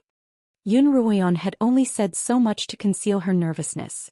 She had actually woken up while Li Mo was battling with the spiritual master, and she had even opened her eyes to take a look. Unfortunately, she had seen Li Mo's transformation, and she had been so frightened that she had immediately closed her eyes. She had heard the spiritual master call him a dragon and the son of the Beast King. Yun Ruoyan's mind had been muddled at the time, and it had remained muddled even now. Even with her 2 lives' worth of experience, Yun Ruoyan couldn't understand why her brother, the slaughtering king of the Li Kingdom, wasn't a human but a dragon and the son of the Beast King? But if he was the son of the Beast King, why was it rumored that he had killed tens of thousands of Beastkin in order to quell the Beastkin rebellion? It was said that the Beastkin's blood had dyed the river red, and the scent of their blood had even reached the city gates. Had Li Mo betrayed his own kin? Or were the rumors false? If you have any questions you can ask me, Li Mo said when he saw Yun Ruoyan's hesitant expression. Ah. Yun Ruoyan paused, realizing that her hesitation had been too obvious. No. I don't have any questions. Yun Ruoyan scratched her head. Even she found it strange that she hadn't been able to show her emotions in such a long time. Why did she suddenly lose her composure as soon as she met this fellow? If you really don't have any questions, help me up. Li Mo looked at the still dazed Yun Ruoyan and helplessly extended a hand. It'll be dark soon and both of us are crippled. If we don't hide, we'll be in great danger. Yun Ruoyan carried Li Mo through the forest, but she still couldn't find the safe spot that Li Mo had mentioned. The forest wasn't like the valley where one could find a cave to hide in. Here there were only trees and the sun had already set. Yun Ruoyan was a little anxious. Even though it was summer and the days were long and the nights were short, once the sun set, the sky would darken especially quickly, and those creatures that feared the light and preferred the dark would appear. Although Yun Ruoyan wasn't a coward, she didn't like being pestered by those creatures either. There's a tree up ahead, Li Mo said, his voice weak. Yun Ruoyan knew that he urgently needed to stop and rest, so she quickened her pace and carried him toward the tree he was pointing at. The two of them arrived at the base of the tree. Yun Ruoyan estimated that it would take 5 or 6 people to wrap their arms around it. The crown of the tree was very lush, but she couldn't see where they could hide. Would they have to climb into the crown? Of the two of them, one was heavily injured and the other was poisoned. Neither of them could use spiritual energy, so climbing up the tree would be a difficult task. Turn behind the tree, Li Mo reminded Yun Ruoyan when he saw that she kept looking up at the crown of the tree. Yun Ruoyan nodded and carried Li Mo to the back of the tree. To her surprise, she found a hole in the tree. The hollow was quite large, more than enough for the two of them to hide in. I didn't expect such a lush tree to be hollow. Yun Ruoyan helped Li Mo into the hollow. How did you know there was a hollow here? Li Mo had already sat down and closed his eyes to rest. When he heard Yun Ruoyan's question, he replied with his eyes still closed. Generally speaking, trees of this size in the depths of the mountains and forests would have a hollow. Yun Ruoyan had never ventured far from home in her past life, and the furthest place she had been was the imperial territory on the Kongming Mountains. Even then she had only stayed there for about 10 days. As a result, she didn't know much about forests in the wilderness. Wait, this isn't a natural hollow. Yun Ruoyan touched the inside of the hollow and found traces of human scratching. However, there shouldn't be anyone living in the depths of the mountains and forests, so why would there be such a hollow? Unless, could this be the cave of a spirit or beast? Yun Ruoyan exclaimed in shock.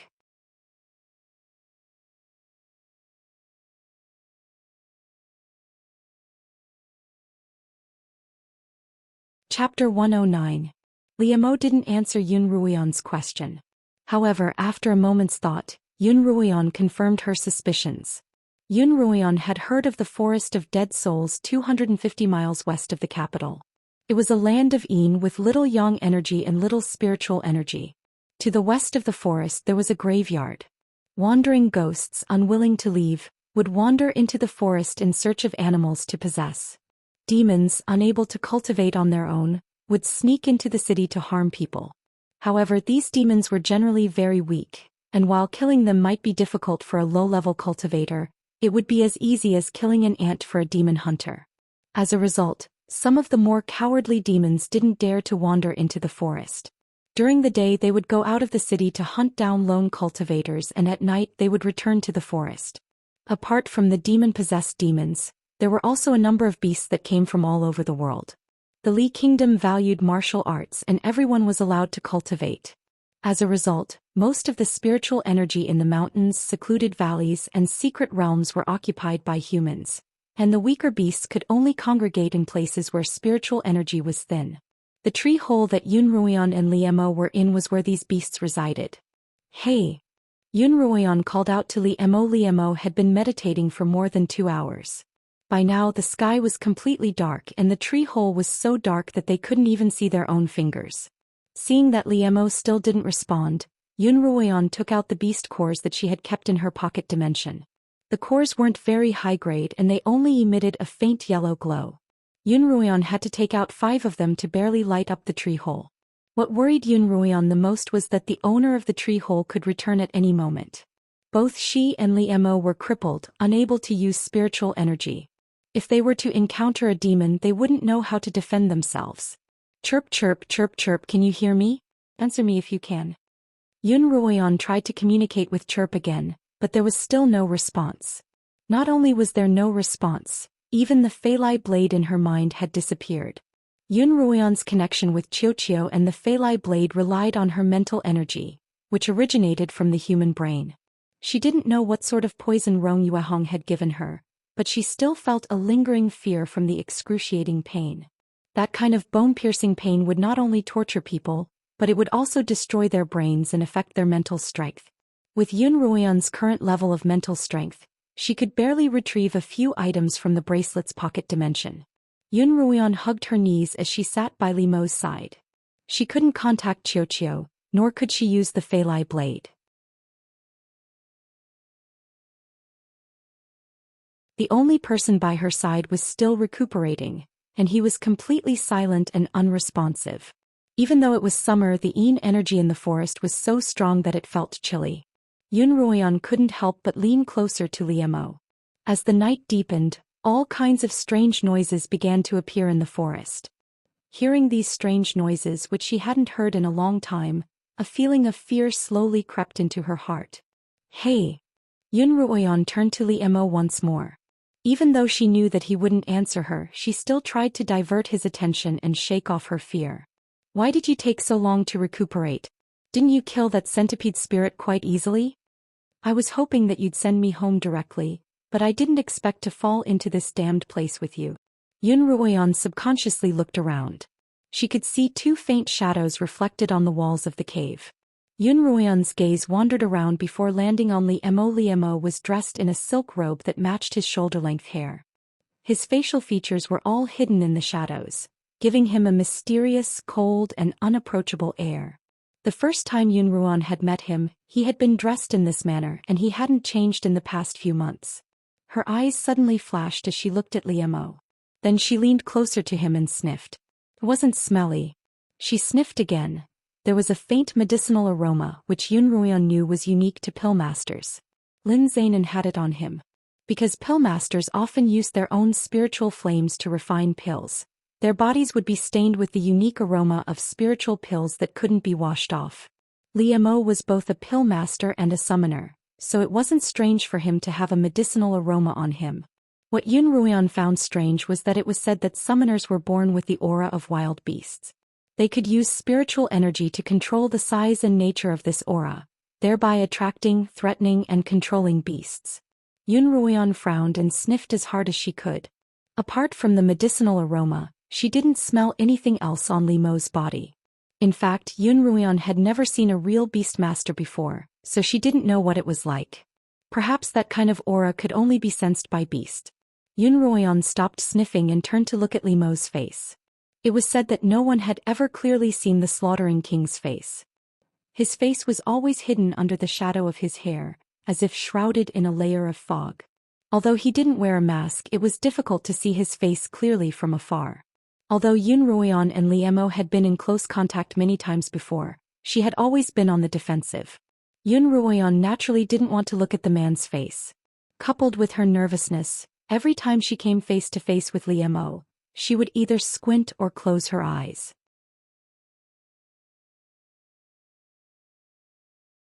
As a result, Yun Ruoyan's impression of Li Mo was only of his ink-black eyes and chiseled features. His facial features were a complete blur. As a result, in this cramped tree hole, Yun Ruoyan was bored and wanted to find something to do.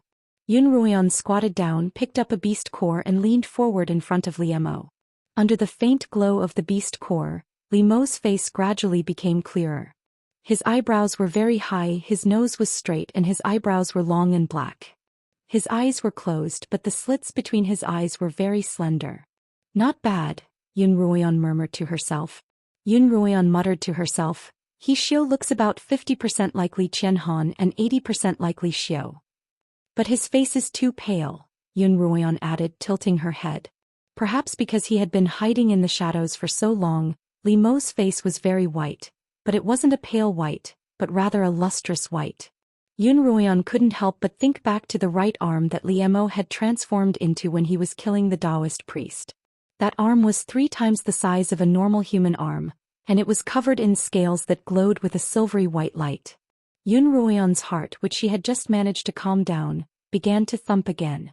When she looked at Li Mo again, she couldn't help but feel a chill run down her spine. Just as Yun Ruoyan was about to avert her gaze, Li Mo suddenly opened his eyes.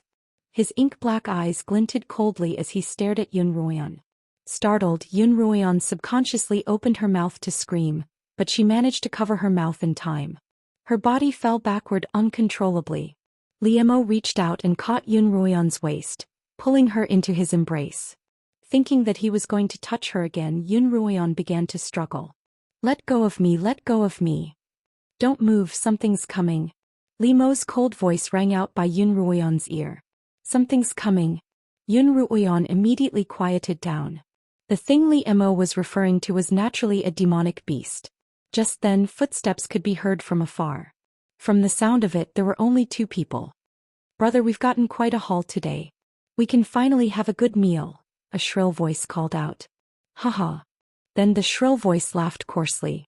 I've been starving for 3 days and my chest is almost sticking to my back. Hurry up and cook this meat for me. The voice wasn't coming from anywhere else, but from the tree hole where Yun Ruoyan and Li Mo were. How's your injury? Yun Ruoyan whispered to Li Mo, judging from the 2 demonic beast voices. Their cultivation wasn't particularly high. If Yun Ruoyan hadn't been injured, she could have easily dealt with 5 or 6 of them at once. But now she only had a little bit of mental energy left and she couldn't use any spiritual energy at all. She was a completely helpless cripple. She could only place her hopes on Li Mo.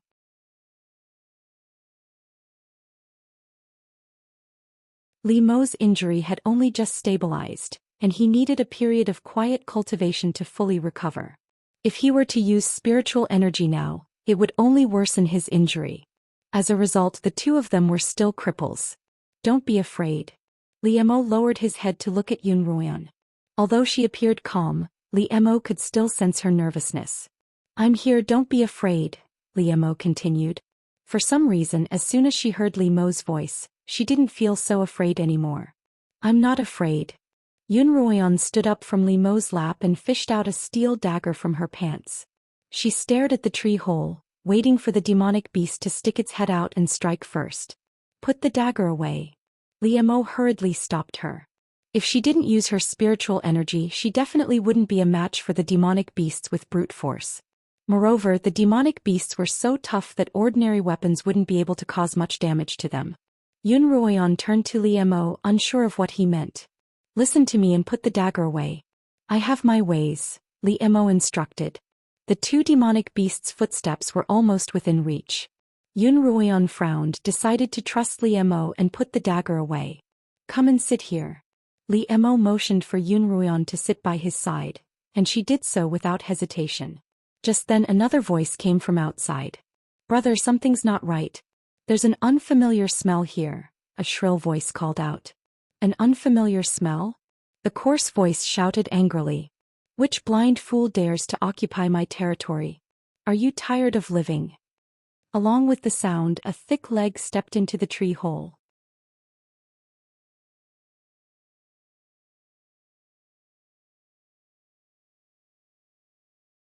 Chapter 110.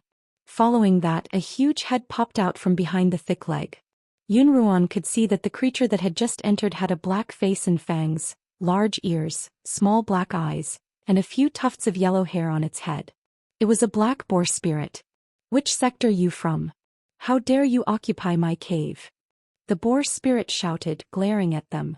Yun Ruoyan glanced at the boar spirit and immediately lowered her head. Li Mo's voice rang out by her ear. Brother, my wife and I were just passing by when it got dark. We wanted to set up camp, but it wasn't too peaceful here, so we decided to find a place to rest for the night. Where did you come from, beasts? A shrill voice rang out from under the boar's armpit. Yunruoan raised her head slightly to see a yellow-haired, pointy-mouthed head squeezing its way into the boar's armpit. A yellow-skinned spirit. The tree hole wasn't small, and Yunruoan could easily fit 4 or 5 people into it. However, the boar spirit was so large that it was already quite cramped even with only half of its body inside.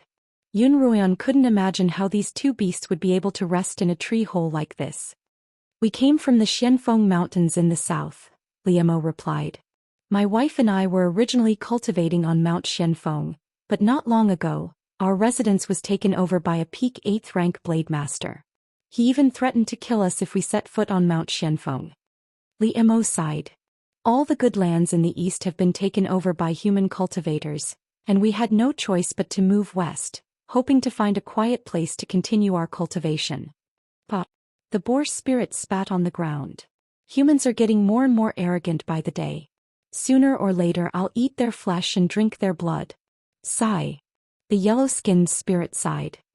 When the Beast King was still around we could barely get by. But ever since he ascended to the heavens, we've been chased around by the humans.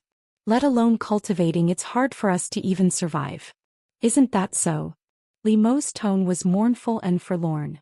Yunruoan couldn't help but turn to look at him, only to be shocked once more.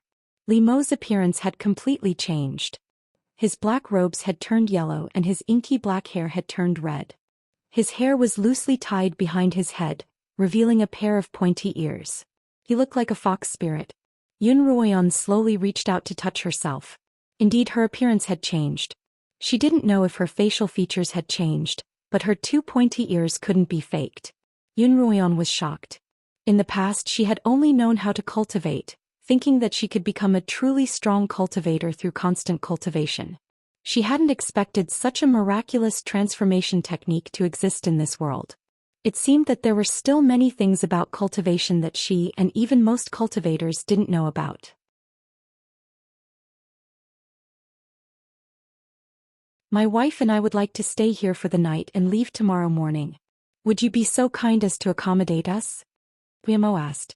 The boar and weasel glanced at each other, then at the beast core that Yunruoan had used to illuminate the area. Sure, the yellow-skinned man said, but you can't stay here for free. Liemo immediately picked up the 2 cores from the ground and handed them over, saying, These are the cores of the night demon leopard that my wife and I hunted in Xian Mountain. I'll give them to you as a reward. The yellow-skinned man smiled and put the 2 inner cores into his arms. Hee hee. The black pig spirit laughed and said, Since Old Tree let you in, it means that you're not bad people. Am I right, Old Tree? As the black boar spirit spoke, he used his hand to knock on the tree hole. Then the entire tree suddenly shook. Then the tree hole suddenly grew larger and the black pig and weasel walked in easily. The space inside the cave had also increased. The originally cramped tree hole had suddenly expanded by more than 3 times. There was more than enough space for the black boar spirit and the yellow-skinned man to enter. Only then did Yunruoan realize that they were in the belly of an old tree spirit. The black boar spirit sat down by Liemo's side and placed a cloth sack on the ground. You 2 sure are lucky to have run into us, brothers. If you'd run into those spirits, you'd be in trouble. That's right, the yellow-skinned man added. The yellow-skinned man continued. Even we are afraid of those monsters. They form groups and wander in the forest at night. They will pounce on anything they see. They will either possess the body or absorb the essence of the body. If not for the old tree's protection, we wouldn't even dare come back at night, the black boar spirit replied. Yunruoan had only heard of the forest of dead souls, but she hadn't expected it to be so chaotic. We're at the foot of the imperial capital. Why haven't any of these spirits been kept in check? Hearing Yunruoan's words, the black boar and weasel looked at each other. Then the black boar turned to Liemo. Woman, why do you sound so human? Liemo hurriedly explained. In the past, we'd often transform into humans to roam the human world, so we've picked up some of their habits. Please don't take it to heart. Only then did the yellow-skinned demon shift his gaze away from Yunruoan. This isn't a good habit. We're no longer under the protection of the Beast King a few decades ago. Beasts like us can roam freely in the human world. Now the human realm has completely treated us as prey. Hurry up and tell your wife to change these human habits, the black boar spirit urged. Afraid that she'd say something that would expose her identity, Yun Ruoyan stayed silent by Li Mo's side. Li Mo brought out a few flasks of wine and handed one each to the black boar spirit and the weasel spirit. The three of them drank happily.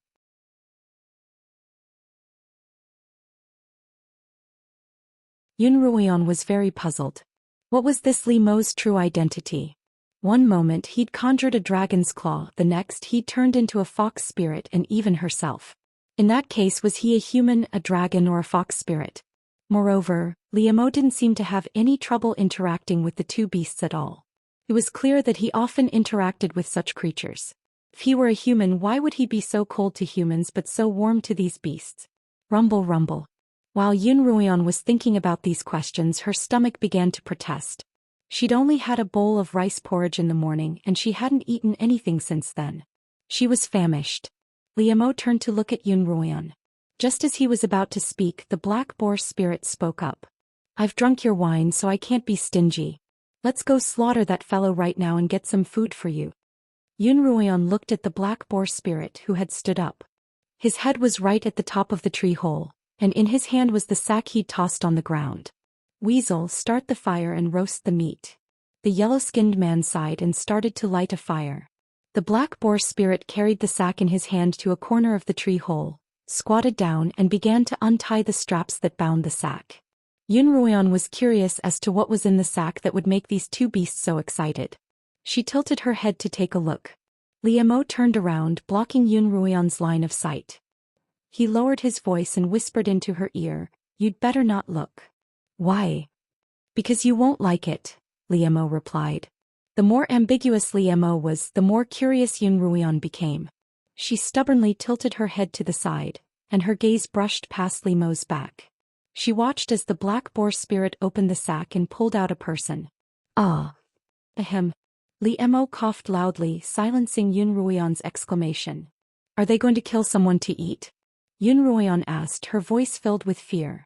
Li Mo didn't speak, only nodding. "If they're going to eat someone, Yun Ruoyan subconsciously tried to stop him, but Li Mo pressed down on her shoulder and shook his head. Although Yun Ruoyan had lived 2 lives and had been persecuted, humiliated and suffered great pain and suffering, she had never seen true bloodshed. She had always wanted to kill Pei Zio, but she had never had the opportunity to do so. As a result, she had never seen human blood before. But tonight Yun Ruoyan had seen murder for the first time. The man was grabbed by the boar spirit as if he were a chicken. He was dressed in a warrior's robe, and he was likely a cultivator with a high cultivation. However, his arms and legs had been broken and he couldn't resist at all. Fortunately, Yun Ruoyan didn't recognize this man. "Don't kill me, don't kill me." That person was beaten until he was half dead.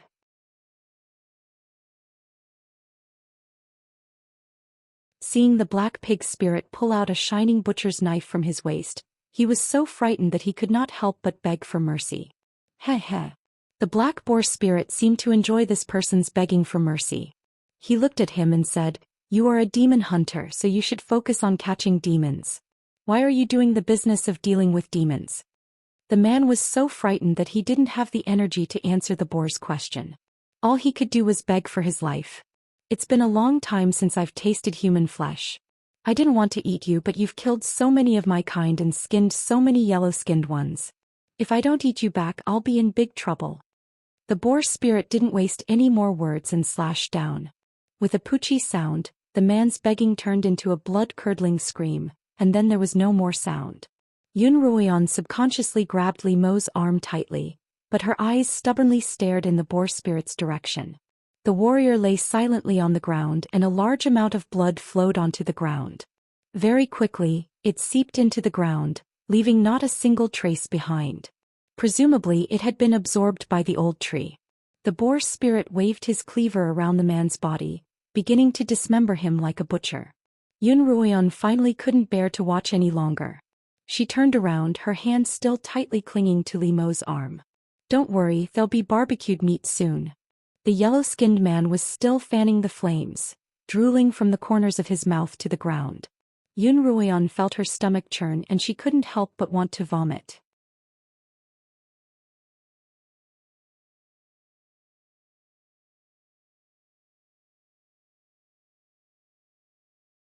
Chapter 111.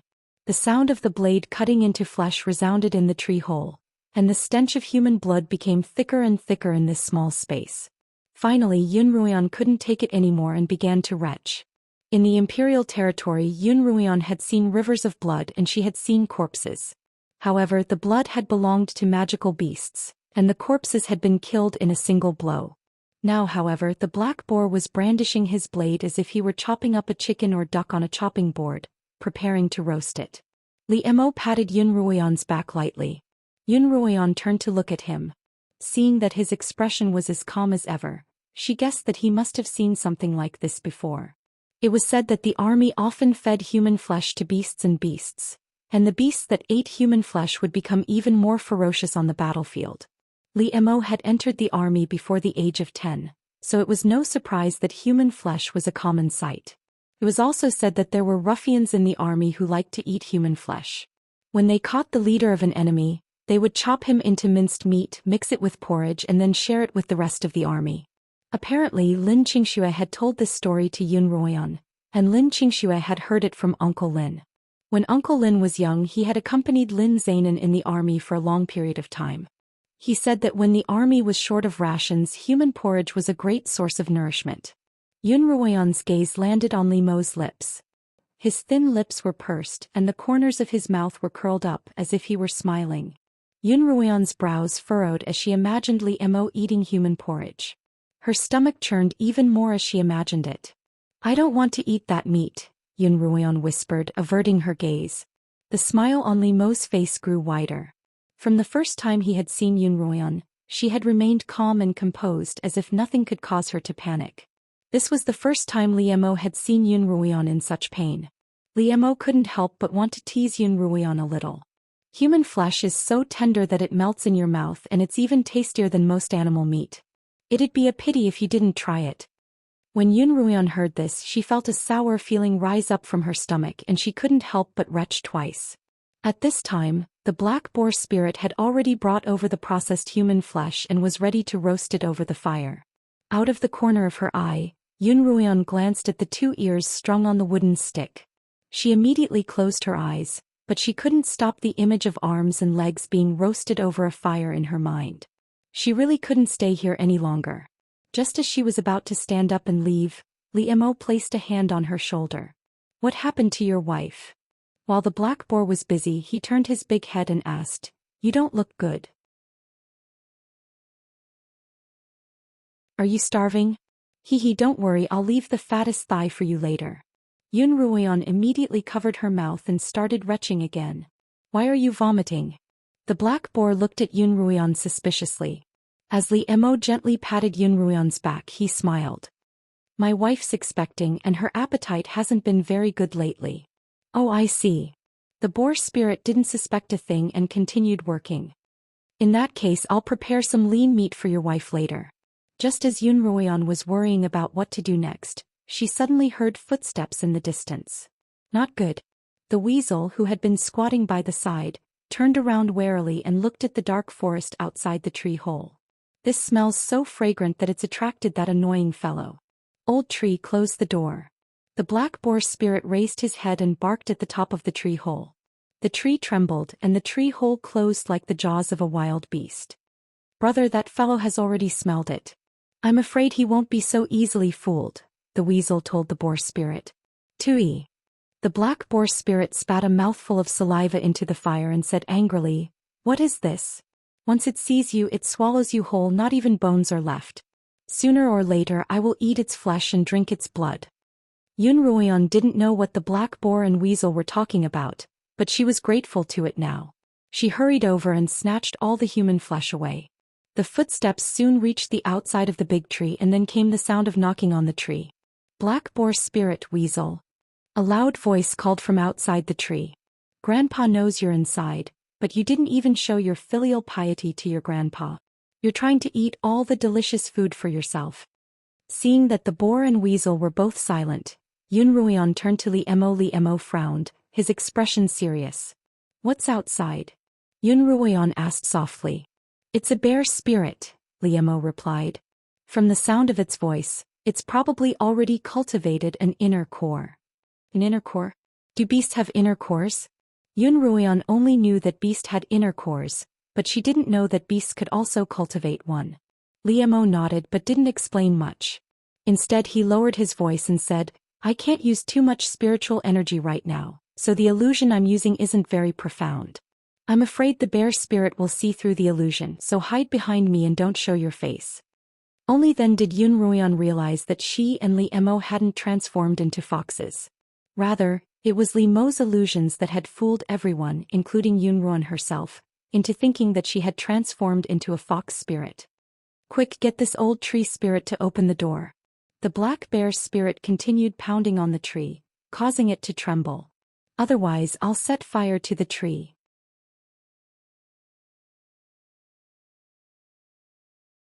As soon as the black bear spirit finished speaking before anyone could react, the tree hole opened. Hey you old tree spirit, you traitor. The boar and weasel cursed in unison. Ha! The black bear spirit laughed heartily as it walked into the tree hole. As it walked in, the tree hole expanded even more. Even the space within the hole expanded once more. Brother Black Bear, why aren't you asleep at this hour? The weasel trembled as he approached the black bear spirit. Yun Ruoyan had already hidden behind Li Mo, and she stuck her head out to look at the hole. A large black figure stood there, its entire body covered in black fur, with only a piece of black cloth tied around its waist. Humph! The black bear spirit snorted. I wanted to leave a mouthful for you two brats, but since you're so untactful, you'll have to wait to taste the wind. The black bear spirit stretched out a big black paw and swept at the yellow-skinned man. The skinny yellow-skinned man was slapped into the wall of the tree hole. He fell down and curled up into a ball, not daring to make a sound. Take whatever you want, but don't touch me, the boar spirit ordered. In the entire forest of dead souls, you two are the most dishonest. The black bear spirit pointed a thick black finger at the black pig spirit and said, If you dare to eat alone again, I'll skin the two of you to go with my wine. The boar spirit glared at the black bear but didn't dare make a sound. The black bear spirit flattened the bonfire with a few stomps and gathered all the human meat on the fire, as well as the meat that hadn't been roasted yet. Yun Ruoyan looked at the meat and relaxed a little. Hurry up and take it all, don't leave anything behind. Just as the black bear was about to leave, he suddenly sniffed the air as if he had smelled something. He turned his head and asked, Are there any strangers here? Neither the boar nor the weasel replied, but the black bear's eyes had already landed on Li Mo, who was still in the corner. Where did you come from, fox spirit? The black bear asked. Li Mo bowed and respectfully repeated what he had said to the boar and weasel. The black bear listened to Li Mo's words, but he didn't make a sound. His entire body, including his face, was pitch black and it was impossible to see his expression. The black bear didn't make a sound and neither did the others. After a long while, the black bear suddenly asked, Who's behind you? The black bear was asking who it was, not what kind of animal it was. Had they been discovered? Yun Ruoyan immediately heard the difference in the black bear's tone, and she tightened her grip on Li Mo's arm. Li Mo, however, didn't seem nervous at all. That's my wife. She's pregnant and she's feeling a little unwell. Your wife? The black bear clearly didn't believe him. Why does she smell like a human?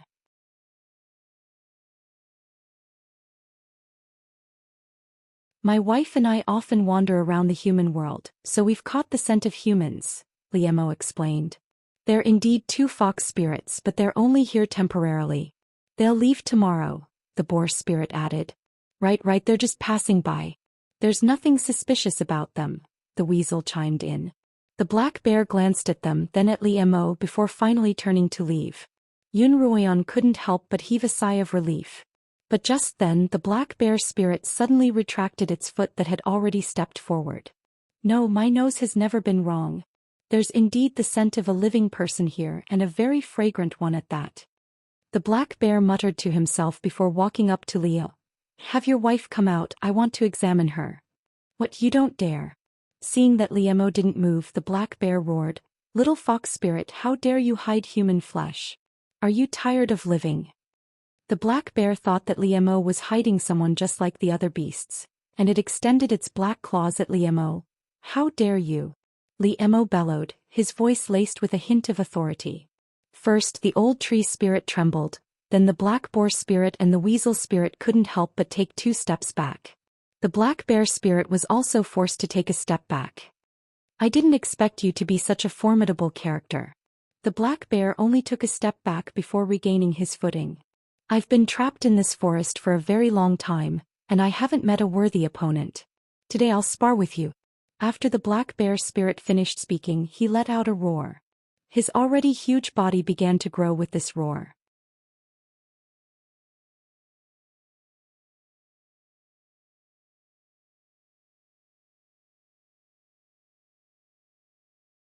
Chapter 112. The black bear's rapidly growing body began to fill up the tree's hole. Stop, stop, the boar and weasel cried out. If you keep growing, you'll burst the old tree. The black bear ignored them and continued to grow, its nose growing larger and its sense of smell becoming more sensitive. As it grew, it sniffed at the air, drool dripping from the corner of its mouth. Smells so good.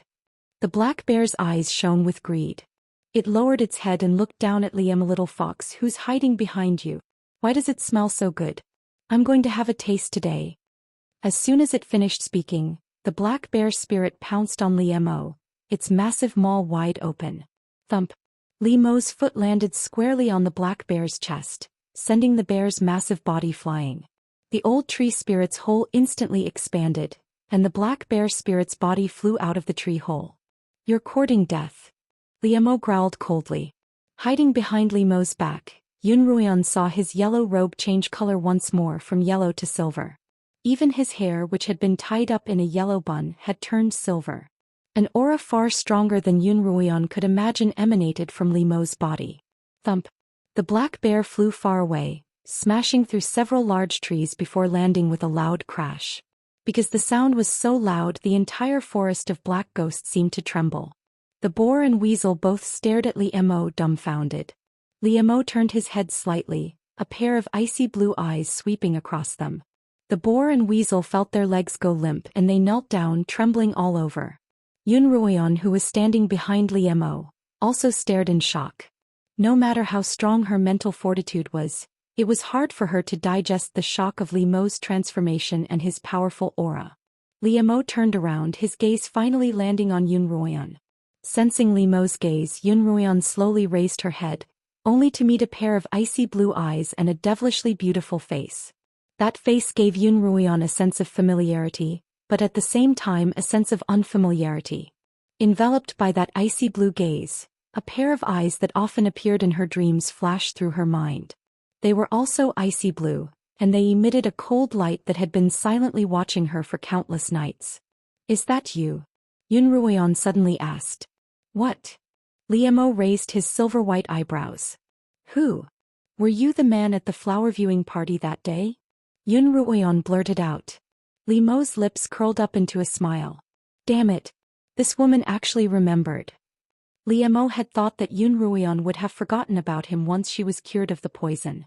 That night, Liam had never been in such a sorry state before. It was rare for him to have feelings for a woman. At the height of his passion, he was plotted against and thrown to float on the surface of the lake for half a day. Liam didn't want anyone else to know of his sorry state, including Yunruian.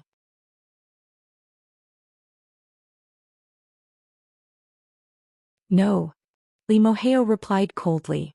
Yunruian opened her mouth to ask more, but Liam interrupted her. I'm injured and I won't be able to hold on much longer. Go. Liam grabbed Yunruian's hand and stepped out of the tree hole. But in this short period of time, at least 100 beasts had gathered outside the tree hole. In the darkness of the night, there were green eyes everywhere.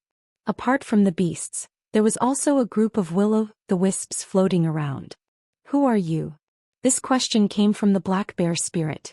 Liam didn't answer its question, and the black bear continued in a low voice. Why do you have the aura of the beast king? Who are you? Get out of my way. Liam replied coldly. I don't want to start a massacre. If you don't want to die, scram. Because of Liam's powerful aura, none of the beasts dared to approach him, but they didn't seem to have any intention of retreating either. They all seemed to listen to the black bear spirit's commands, and if he didn't give the order, they wouldn't retreat. The black bear spirit, however, stubbornly stood in front of Liam and Yunruian like a wall. Roar. Liemo opened his mouth and let out a dragon's roar, a sound that could shake one's heart. As the black bear howled, he slowly retreated until he knelt down. Then all of the beasts around him knelt down, bowing their heads to Liemo. Long live the Beast King!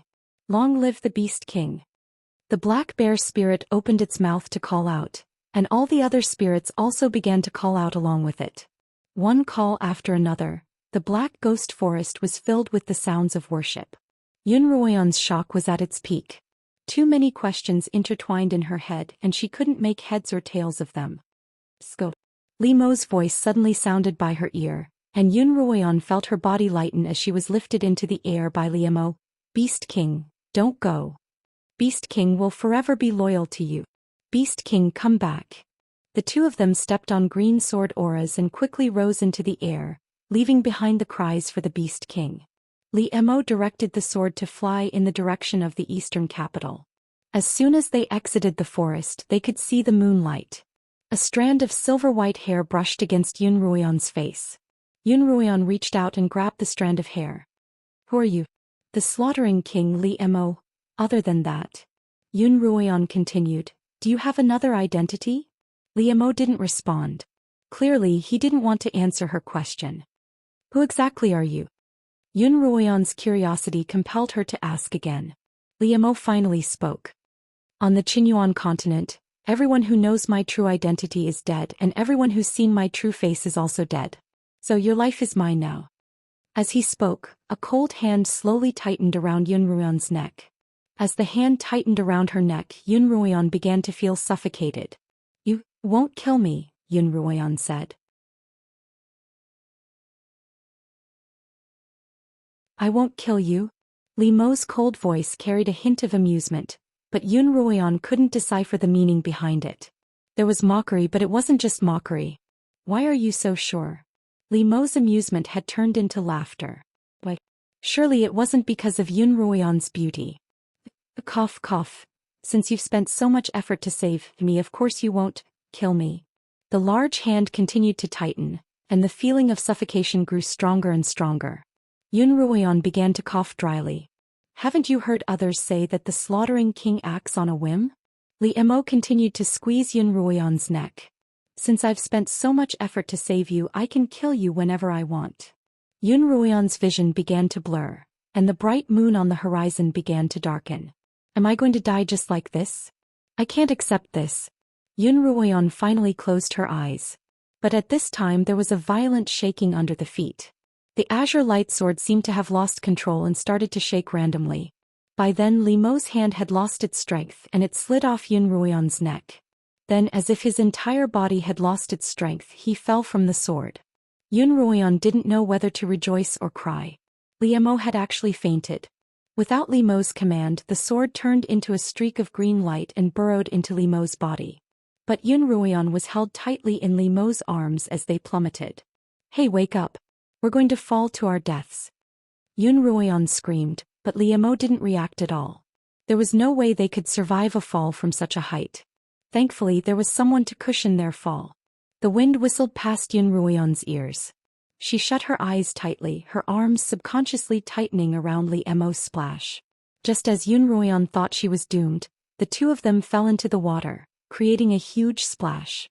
Unprepared, Yunruoyan's mouth and nose were filled with water and she couldn't stop coughing. Her hands and feet were bound by Liemo and she couldn't move at all. The two of them began to sink. After drinking a few mouthfuls of water, Yunruoyan understood her situation and quickly calmed down. She held her breath and used all her strength to pull away from Limo's hand. Just as Yunruoyan couldn't hold it in any longer, she finally pried Limo's hand away. Before pushing Liemo away, Yunruoyan glanced back. At the bottom of the dark water, Limo's long silver hair spread out, and his silver-white robes billowed in the water. He looked like a sleeping silver dragon. The dull pain in her chest made Yunruoyan unable to stay any longer. She kicked her legs with all her might and her body swam toward the surface. At the same time, Limo's body began to slowly sink toward the bottom. Finally out of the water, Yunruoyan took in large gulps of air to relieve the pain in her chest caused by holding her breath for so long. Her neck and throat were also stinging from Limo's grip. After a while Yun Ruoyan looked at her surroundings. She was surrounded by a large lake rippling with water. About 70 to 80 feet away it was pitch black. That should be the shore. Yun Ruoyan spread her arms and began to swim toward the shore, but after a few strokes she stopped. Li Mo's voice rang out in her mind. Don't be afraid. I'm here, don't be afraid. In both of her lives, this was the first time someone had told her not to be afraid when she was weak and helpless. With him around she wouldn't have to be afraid. Reason told her that she couldn't save him, because Li Mo would likely kill her to keep her quiet. However, a voice in her heart kept telling her, hurry up and save him or you'll regret it. Yun Ruoyan slapped the surface of the water hard, took a deep breath and dove back into the water.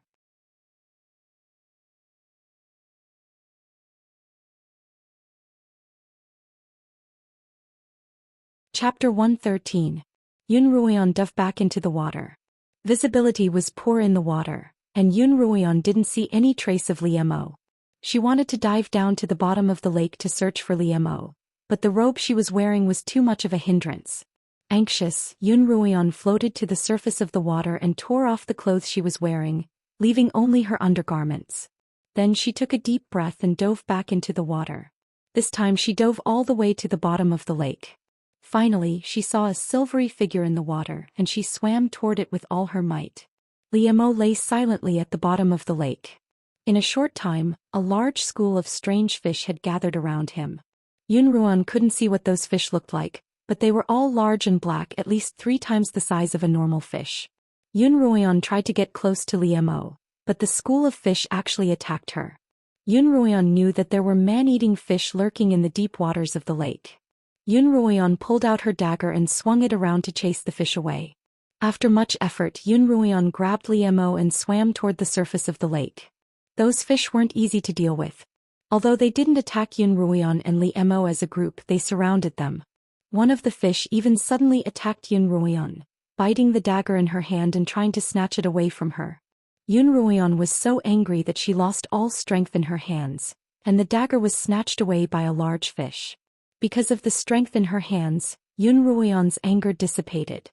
She gulped down a mouthful of water and her head began to feel dizzy. Just then, Li Mo suddenly opened his eyes, his icy blue irises glowing like gemstones in the water. The large fish immediately retreated when they saw the icy blue light. Yun Ruoyan's head felt dizzy.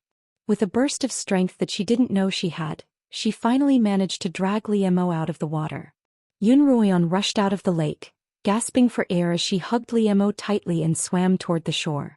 When they finally reached the shore, she used the last of her strength to drag Li Mo ashore, then sat down on the shore, coughing and panting. Once again Yun Ruoyan felt how pitiful it was to be a commoner without spiritual energy.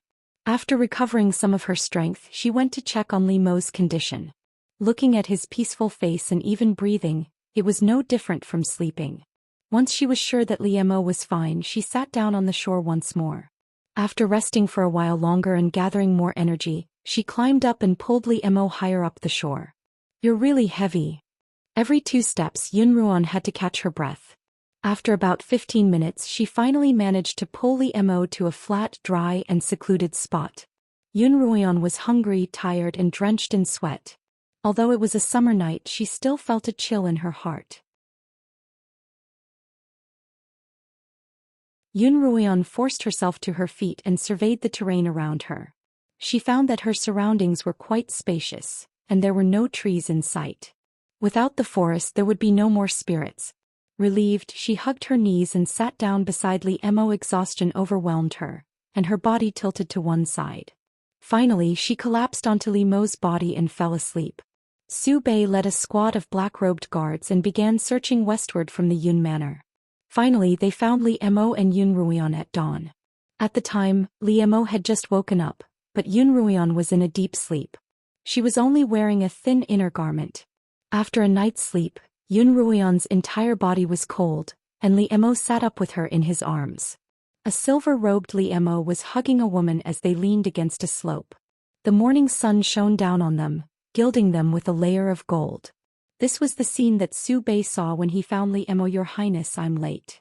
A squad of 7 or 8 black-robed guards stood far away, and Su Bei knelt in front of Li Mo. You're not late. Li Mo's tone carried a hint of delight, one that was rare to see from His Highness. Su Bei couldn't help but raise his head to look at Li Mo. Indeed, he was smiling. Su Bei didn't know what had happened to make Li Mo so happy, but he guessed that it had something to do with the woman in Li Mo's arms. Your Highness, is this the second miss of the Yun family? Su Bei asked. Li Mo nodded. Has she seen your Highness's true appearance? Li Mo nodded again. Su Bei hesitated, but he still asked. According to past rules, anyone who has seen your Highness's true appearance has to be silenced. How should we deal with the second miss? Li Mo looked at the rising sun in the east. As long as she doesn't abandon me, I won't kill her. I'll bring her back to the manor and take good care of her.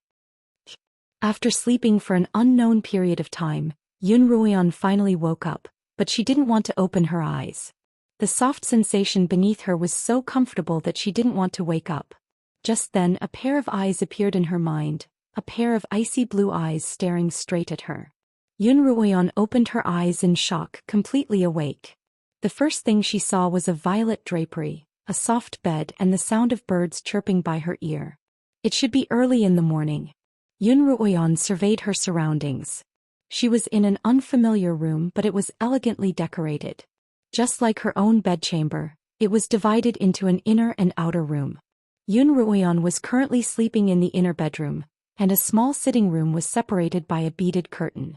Where was this? Where was Li Mo? Why was he here? Yun Ruoyan couldn't help but feel suspicious. She lifted her blanket and was about to get off the bed when she realized that she was only wearing her undergarments. Frowning, she wrapped herself tightly with the blanket again. Li Mo, are you there? Is anyone there? Yun Ruoyan tried calling out. With a creak, the outer door opened and an unfamiliar woman walked in. Monsieur awake. The woman called out to Yun Ruoyan, placing a neatly folded set of light green clothes and a similarly colored veil on Yun Ruoyan's bedside table. Yun Ruoyan could see that the woman was about 17 or 18 years old, with a slender figure and a beautiful face. She wore a light blue dress without any makeup or jewels. She didn't look like a madam or a young mistress, but she didn't seem like a maid either. Seeing Yun Ruoyan's dazed expression, the woman smiled. Miss, your clothes are all wet. I helped you change them. Yun Ruoyan's heart calmed down when she heard this. Who's this sister? And where am I? She didn't know where she was, but seeing that the woman was being polite, she behaved obediently. This is the Slaughtering King's manor, the woman replied. My name is Li Luo and I was sent by the Slaughtering King to take care of you, Mississippi. The Slaughtering King's manor? Yun Ruoyan seemed to suddenly realize something. Is this Li Mo's manor? Yes, miss, this is the Slaughtering King's manor. Li Luo smiled. These are the clothes that His Highness had me prepare for you. Please try them on and see if they fit. Where's Li Mo? Yun Ruoyan blurted out. He seems to have suffered some serious injuries. Is he all right? As Yun Ruoyan asked this question, she subconsciously touched her neck. Li Mo had strangled her quite viciously, and she wasn't sure if he'd left any marks. His Highness did suffer some serious internal injuries, Li Luo replied. But he'll be fine after a period of seclusion. Knowing that Li Mo was fine, Yun Ruoyan felt a strange sense of relief. Logically speaking, she should have hoped that something bad would happen to him, given how heavily he had injured her. However, not only had Yun Ruoyan chosen to save Li Mo, but she had also subconsciously cared for him. Yun Ruoyan's explanation for her actions was, after all, this fellow had helped me before. If he hadn't rushed over to save me, he wouldn't have ended up well in the hands of that demonic Daoist, so I decided to save his life and call it even. We don't owe each other anything. Yun Ruoyan put on the clothes that Li Luo had prepared for her and walked up to the crystal mirror. When she saw her appearance, she jumped in fright. Of course, her complexion was unsightly, but there was a visible scratch on the right side of her face that was no less frightening than a birthmark. Yun Ruoyan recalled that she had most likely scratched it herself. His Highness asked me to give these to you, Mississippi. Li Luo placed a white porcelain bottle and a jade bottle on the dressing table. Miss, the wound on your face isn't light, but as long as you apply these regularly, you'll be able to recover quickly. Yun Ruoyan picked up the white jade bottle and placed it under her nose to sniff. A familiar fragrance wafted into her nose. It was the fish oil snow lotus stamen nectar.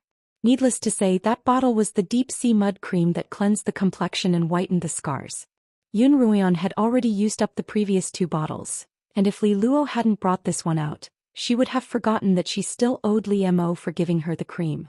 As a result, Yun Ruoyan felt much better about her rash decision to save Li Mo. As expected, there was indeed a red mark on Yun Ruoyan's neck. Fortunately, the clothes that Li Luo had prepared were collared and buttoned all the way up to her chin. After washing up, Li Luo told Yun Ruoyan that someone wanted to see her, so Yun Ruoyan followed Li Luo out of the room and into a garden. There was a pavilion in the garden and a black-robed man was sitting in it. Li Luo bowed to Yun Ruoyan before leaving. Yun Ruoyan walked toward the pavilion. Hearing her footsteps, the black-robed man turned around. It was none other than the 3rd prince, Li Qianhan. "Are you feeling better?" Li Qianhan smiled at Yun Ruoyan. "I'm lucky." Yun Ruoyan walked over and sat directly across from Li Qianhan. On the table were mung bean cakes, honeysuckle, and biscuits sandwiched with phoenix stamens. There was also a white porcelain bowl with a lid, but Yun Ruoyan didn't know what was in it. Yun Ruoyan didn't stand on ceremony. She dug into the cakes, biscuits without a care for her image. "Your table manners are really..." Li Qianhan shook his head with a smile as he scooped a bowl of white fungus soup for Yun Ruoyan. "Eat slowly, don't choke." Yun Ruoyan took the bowl of soup and took a sip without even thanking him. The soup was neither hot nor cold and it was sweet and refreshing. "I guess that you'd like to eat meat, but uncle wouldn't let me prepare any for you," Li Qianhan continued. "But I'm relieved to see you enjoying it so much." Yun Ruoyan hadn't expected Li Mo to be such a meticulous person, but she didn't believe that anyone would treat her unconditionally. Apart from food and clothing, did the slaughtering king have any other requests?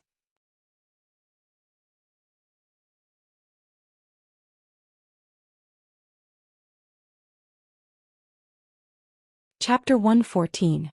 Li Qianhan nodded. "He wants you to keep this a secret or else." "I don't like to spread other people's secrets," Yun Ruoyan interrupted him.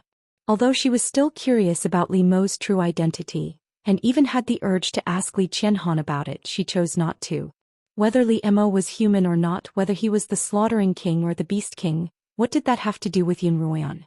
She was just a little girl and all she had to do was be herself and become stronger. What did others have to do with her? "I hope you remember what you said today. If I ever find out that you've spoken of this secret to anyone, both you and that person will die." Li Qianhan's tone was very serious. Li Qianhan wasn't a serious person, and the fact that he was so serious was a clear indication of the severity of the situation. Before Li Qianhan could speak, Yun Ruoyan swore an oath in the name of the gods, and Li Qianhan nodded in satisfaction. "Also, you saved him last night. Uncle said that he doesn't owe anyone favors, so he'll make you a promise. As long as it's within his power, he'll do his best to satisfy you. Don't ever turn him down. The slaughtering king's promises are very valuable." Li Qianhan had said this because Yun Ruoyan had once refused Li Mo's medicine, but that was because she didn't know Li Mo's identity and motives.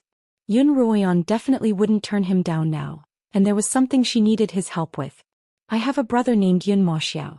My only condition is that the slaughtering king ensure his safety for the next 3 years." "All right, I'll pass on your request to uncle," Li Qianhan said. After the meal, Li Qianhan personally sent Yun Ruoyan back to the Yun Manor. In a secret chamber in the slaughtering king's manor, Li Mo was sitting cross-legged, his eyes closed as he healed. Su Bei and Li Luo entered together. Su Bei reported, "Your Highness, Miss Yun has already been sent home by the 3rd master." "Is she all right?" Li Mo asked, his eyes still closed. "Miss Yun's body is fine, but her mental energy has been affected by the poison. However, she's already taken the antidote, so she should be recovering soon." Li Mo nodded, and Su Bei and Li Luo left the room together. "Master seems to treat this young lady very specially," Li Luo said casually. Su Bei turned to look at Li Luo, his voice as emotionless as ever. "We only need to act according to your Highness's wishes. There's no need to try to figure out your Highness's intentions." Li Luo lowered her head and fell silent. At noon, Li Qianhan's carriage stopped in front of the Yun Manor. "Second miss is back, second miss is back." When the servant at the door saw Yun Ruoyan disembark from the carriage, he yelled and ran toward the door, so enthusiastic that Yun Ruoyan was a little unaccustomed to it. Li Qianhan offered to send Yun Ruoyan into the manor, and she didn't refuse.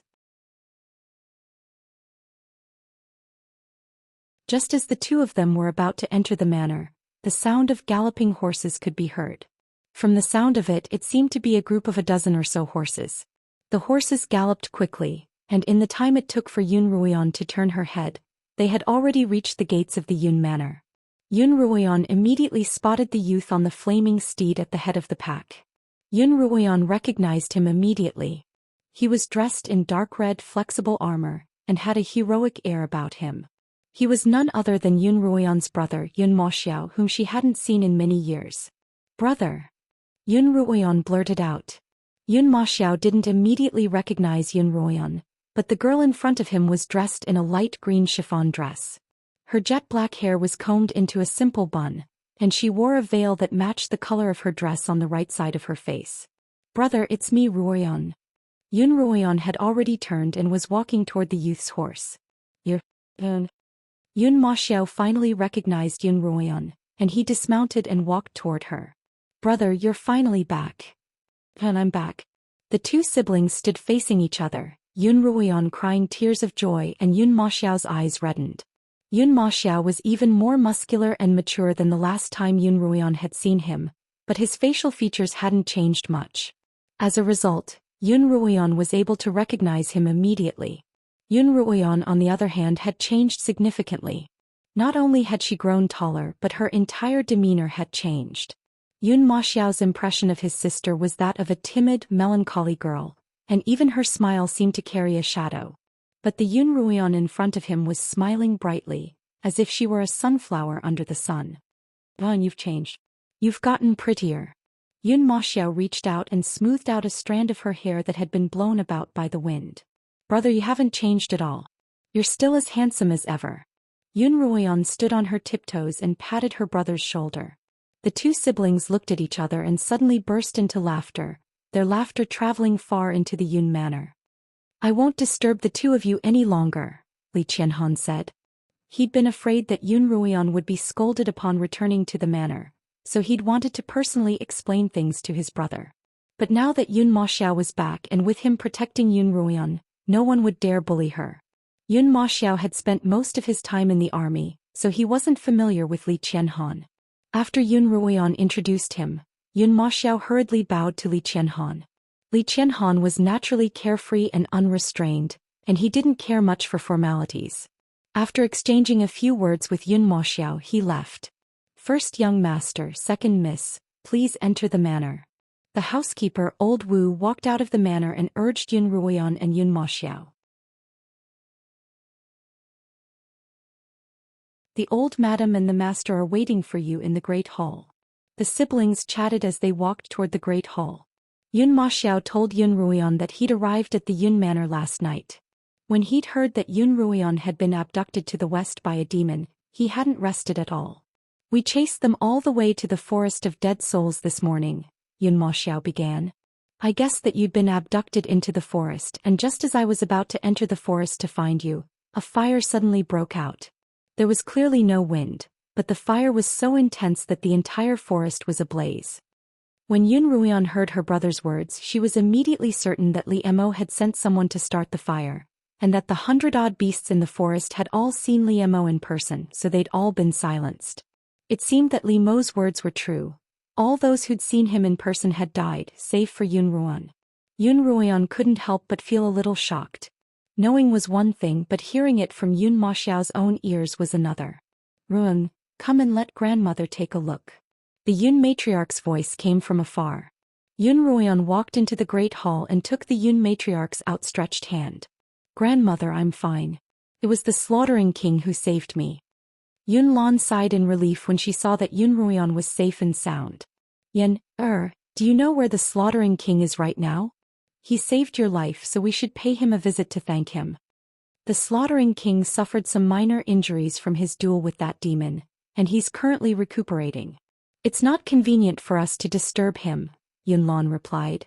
Her gaze landed on Madame and Yun Ruoyao and Yun Ruoyu, who were seated by her side. When Madame N and the others saw that Yun Ruoyan had returned safely, Their expressions were quite interesting.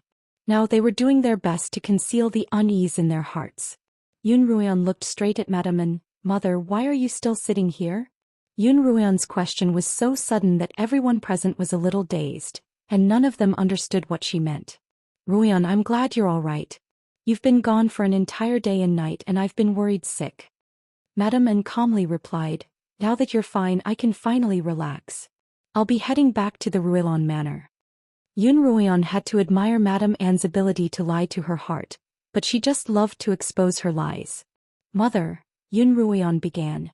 Have you lost your memory? Have you forgotten how I was abducted by that demon? Yun Ruian asked. Well. Madame Anne didn't know what to say. Sister Ruian, Mother was also deceived by that Daoist, Yun Ruiyao explained. Mother was only concerned about the peace of the family, so please don't blame Mother. Ha! Yun Ruian laughed out loud.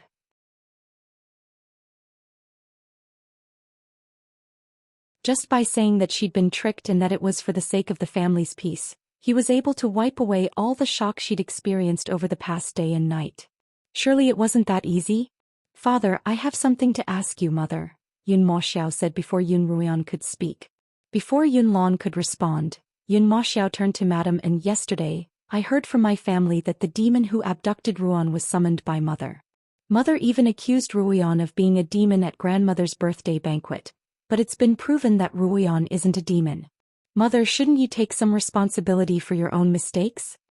Xianxia was used to being in the army and he was always straightforward with his words. Now that he had thrown this question at Madame N, it was up to her to see how she would respond. Mother, Yun Ruiyao wanted to continue defending Madame N, but Xianxia snorted. I'm talking to Mother. Who are you to interrupt? Yun Ruiyao was silenced by Xianxia's words. Madame N hesitated for a long time before finally replying, it was indeed my mistake this time. And I'd like to apologize to you. Mother. Yun Ruian looked toward Madame N, you framed me like that. Do you think a mere apology will suffice? Grandmother. Yun Ruian turned to the Yun matriarch. I'm such a good person but I was wrongly accused of being a vixen and I was even injured by that demonic Daoist. Do you think that's enough for you to apologize? The Yun matriarch looked troubled. Although Madame N was at fault this time, she was still the matriarch of the household, and it wasn't appropriate for her to be punished so severely. She had already punished Yun Ruian for an entire night in the ancestral hall, but she hadn't expected Yun Ruian to suffer so much, and she wasn't about to let the matter rest so easily. Ruian, I've already punished your mother last night, Madame N continued. Madame N was still trying to gloss over this matter. You've been wandering around for an entire night so you must be tired. Hurry back to your rooms and rest. Grandmother.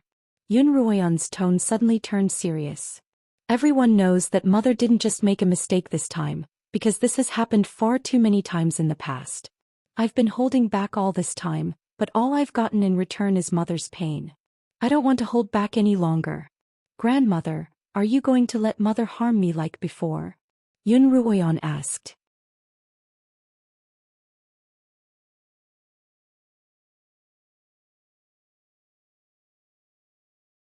Chapter 115. Yun Ruian's words were tantamount to openly declaring war on Madame N. In the past, Madame N and her cohorts had only used small tricks to harm Yun Ruian. At most they would punish her and embarrass her, but their ultimate goal was to remove Yun Ruian from her position and replace her with Yun Ruiyao. However, as Yun Ruian grew stronger and stronger, Madame N and her cohorts grew more and more uneasy, and their schemes grew more and more vicious. From the poisoning of the pavilion in the middle of the lake to the collusion with the demonic cultivators, each of these schemes was more than enough to kill Yun Ruian. Yun Ruian had focused all her attention on her cultivation, and her attitude toward Madame N and the others had always been to deal with whatever came her way. However, there was still a flaw in her plan. If not for Li Mo's timely arrival, the consequences would have been unimaginable. This danger couldn't be allowed to happen a second time, and Madame N and her cohorts couldn't afford to let it slide. Grandmother, I know that you truly love me, and that's why I'm begging you to give me justice. Yun Ruian pressed on. If I can't even get justice like this, then what's the point of me being a wife-born daughter? The Yun matriarch and Yun Lan had never seen Yun Ruian so agitated, and they didn't know how to respond. They knew that Yun Ruian wasn't lying. After all, they had once been Madame Anne's accomplices. But what was justice? As long as she was useful enough to the family, she would receive justice. If she was worthless, she wasn't worthy of justice. Yun Ruian had been unworthy of justice in the past. Although she now had the capital to demand justice, Yun Lan and the Yun matriarch didn't like the idea of bringing up old scores. A small punishment was fine, but it couldn't hurt the harmony of the family. In Yun Lan and the Yun matriarch's hearts, the harmony of the family was the most important, even if it was only on the surface. Madame Anne's expression was ugly. Ever since Yun Ruian had been abducted, although Yun Lan hadn't scolded her, he hadn't been kind to her. Last night, the Yun matriarch had punished her by sending her to the ancestral hall for an entire night. There was no precedent in the Yun family for a grandmother to be punished like this. That night, Madame Anne passed the night in a state of extreme depression. Now Yun Ruian was still pressing on as if she wouldn't give up until she got justice. Why? I'm supposed to be the Yun family's official daughter-in-law. Who does that Lin Yueme think she is? Why should I obediently hand over the position of first madam to her? Madame Anne thought, she's finally dead and I've reclaimed what was rightfully mine. But why does that ugly, useless daughter of hers still have the right to take my place? Madame Anne's guilty conscience immediately turned into one of grievance. Mother. Madame Anne choked out. It's said that it's hard to be a stepmother, but now I've seen it for myself.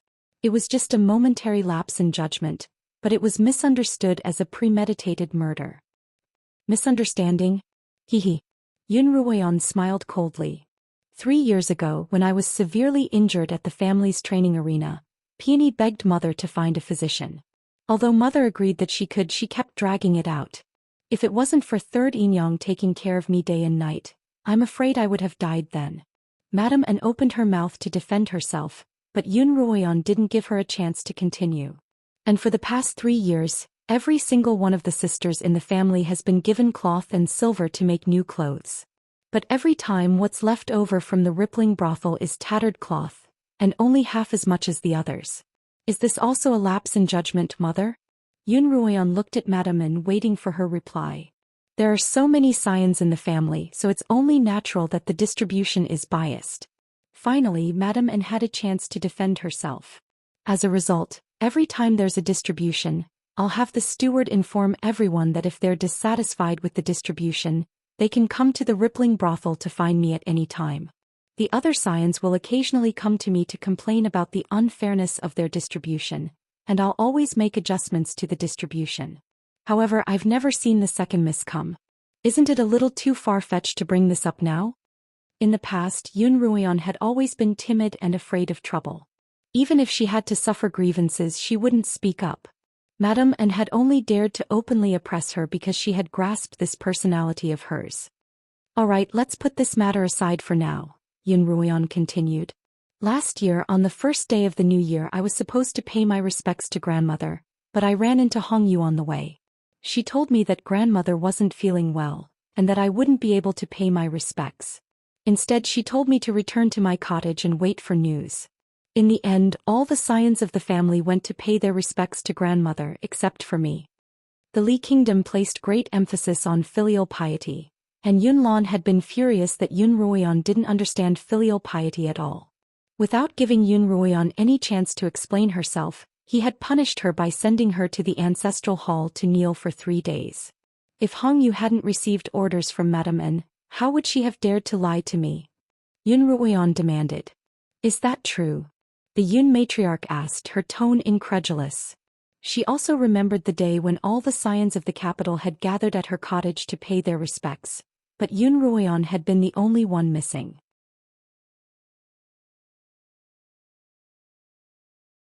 The Yun matriarch had always felt that, although Yun Ruian was a timid and eccentric girl, she still knew basic etiquette. However, that incident had left her dissatisfied. What do you say? The Yun matriarch looked at Madame Anne sternly. Madame Anne's expression changed as she suddenly called out, Hong Yu. Hong Yu, who was standing by Madame Anne's side, trembled as she bowed. Madame Anne, is what second miss said true? Did you lie to her? Madame Anne asked sternly. Hong Yu stammered for a long time, unable to come up with an explanation. What? Did I or didn't I? The Yun matriarch shouted. I didn't. Hong Yu bowed and replied. Yun Ruoyan glanced at Hong Yu and asked coldly, Hong Yu, if you didn't, why are you stammering?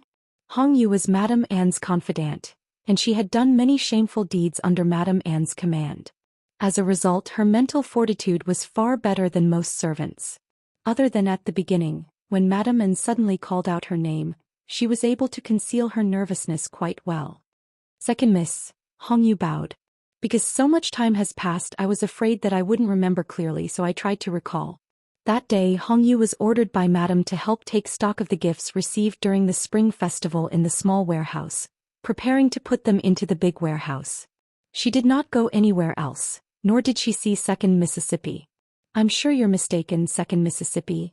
I did have Hong Yu help Mama Zhang take stock of the gifts that day, Madame Anne replied. As for whether Hong Yu went off to do other things, I don't know. If you don't believe me, you can call Mama Zhang over to confront her. Yun Ruoyan sneered inwardly. After turning a corner on the way to the small warehouse, Hong Yu had purposely waited for her there, hoping to deceive her before heading to the warehouse. Mama Zhang was one of the Yun matriarch's most trusted subordinates, and with her as a witness, no one would be able to find any evidence against her. Madame Anne had truly gone to great lengths to deal with this pitiful daughter of hers. The Yun matriarch was about to call Mama Zhang over when Yun Ruoyan stopped her. Grandmother, there's no need. Madame Anne has already made preparations, and even if you call someone over, they won't be able to find out anything. Yun Ruoyan no longer addressed Madame Anne as her mother but as her mistress. Similarly, Madame Anne no longer called Yun Ruoyan by her nickname, but rather by her second mistress. At this point, the relationship between the two of them had been completely ruined. Yun Ruoyan, you're going too far. Yun Ruoyao, who had been silent all this time, finally spoke up. You don't have any evidence, and you're trying to slander Mother with just your mouth alone? Yun Ruoyao glanced at Yun Ruoyu, who was silent with her head lowered. He was a little confused. Usually Yun Ruoyu would be the one to speak up, so why wasn't she speaking up today? Since things have gotten to this point, I'll have to settle the score with you today, sister. Yun Ruoyan turned to Yun Ruoyao. Even if you and Madame Anne conspired against me time and time again, just the fact that you led Yun Ruoyu and Yi Qianying away when the saber-toothed tiger attacked me in the imperial territory, and that you led us into the snake's den in an attempt to kill us is more than enough to be banished from the Yun family. You're slandering me. Yun Ruoyao hadn't expected Yun Ruoyan to bring up the past. Don't even think about making up so many crimes against Mother and I.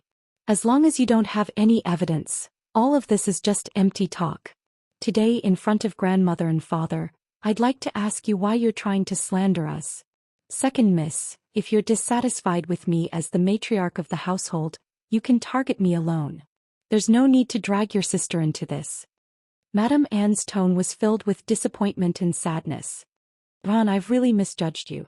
To think that you, good second Inyong, good second younger sister. Yun Ma Xiao's heart was burning with anger as he listened to Yun Ruoyan's words. He clenched his fists tightly to suppress his anger and interrupted Madame Anne. I remember that Mother treated you well when you were young, but this is how you repay her. Yun Ma Xiao had always known that Yun Ruoyan was introverted and self-abased because of the birthmark on her face. Even though she was the sole wife-born daughter of Yun Ruoyan, she didn't dare to raise her head in public. However, he had never imagined that Yun Ruoyan would be bullied to such an extent at home. Yun Ma Xiao turned to the silent Yun Lan and asked in a low voice, Father, you forbade me from writing to my sister, saying that it would affect her cultivation, and that you'd take good care of her. Is this what you get for taking care of her? Yun Lan sat quietly in his seat as still as a statue. Only when he heard Yun Ma Xiao's question did his eyes flicker. These are all Ruoyan's words. There's a misunderstanding between her and her mother, so her words can't be trusted. Yun Ma Xiao hadn't expected his father to say such a thing. Father, you don't believe Ruoyan, but I do. He looked at Yun Lan disappointedly. Since you can't protect my sister, then I'll protect her myself. Yun Ma Xiao took Yun Ruoyan's hand. I'm going to take Ruoyan to the army.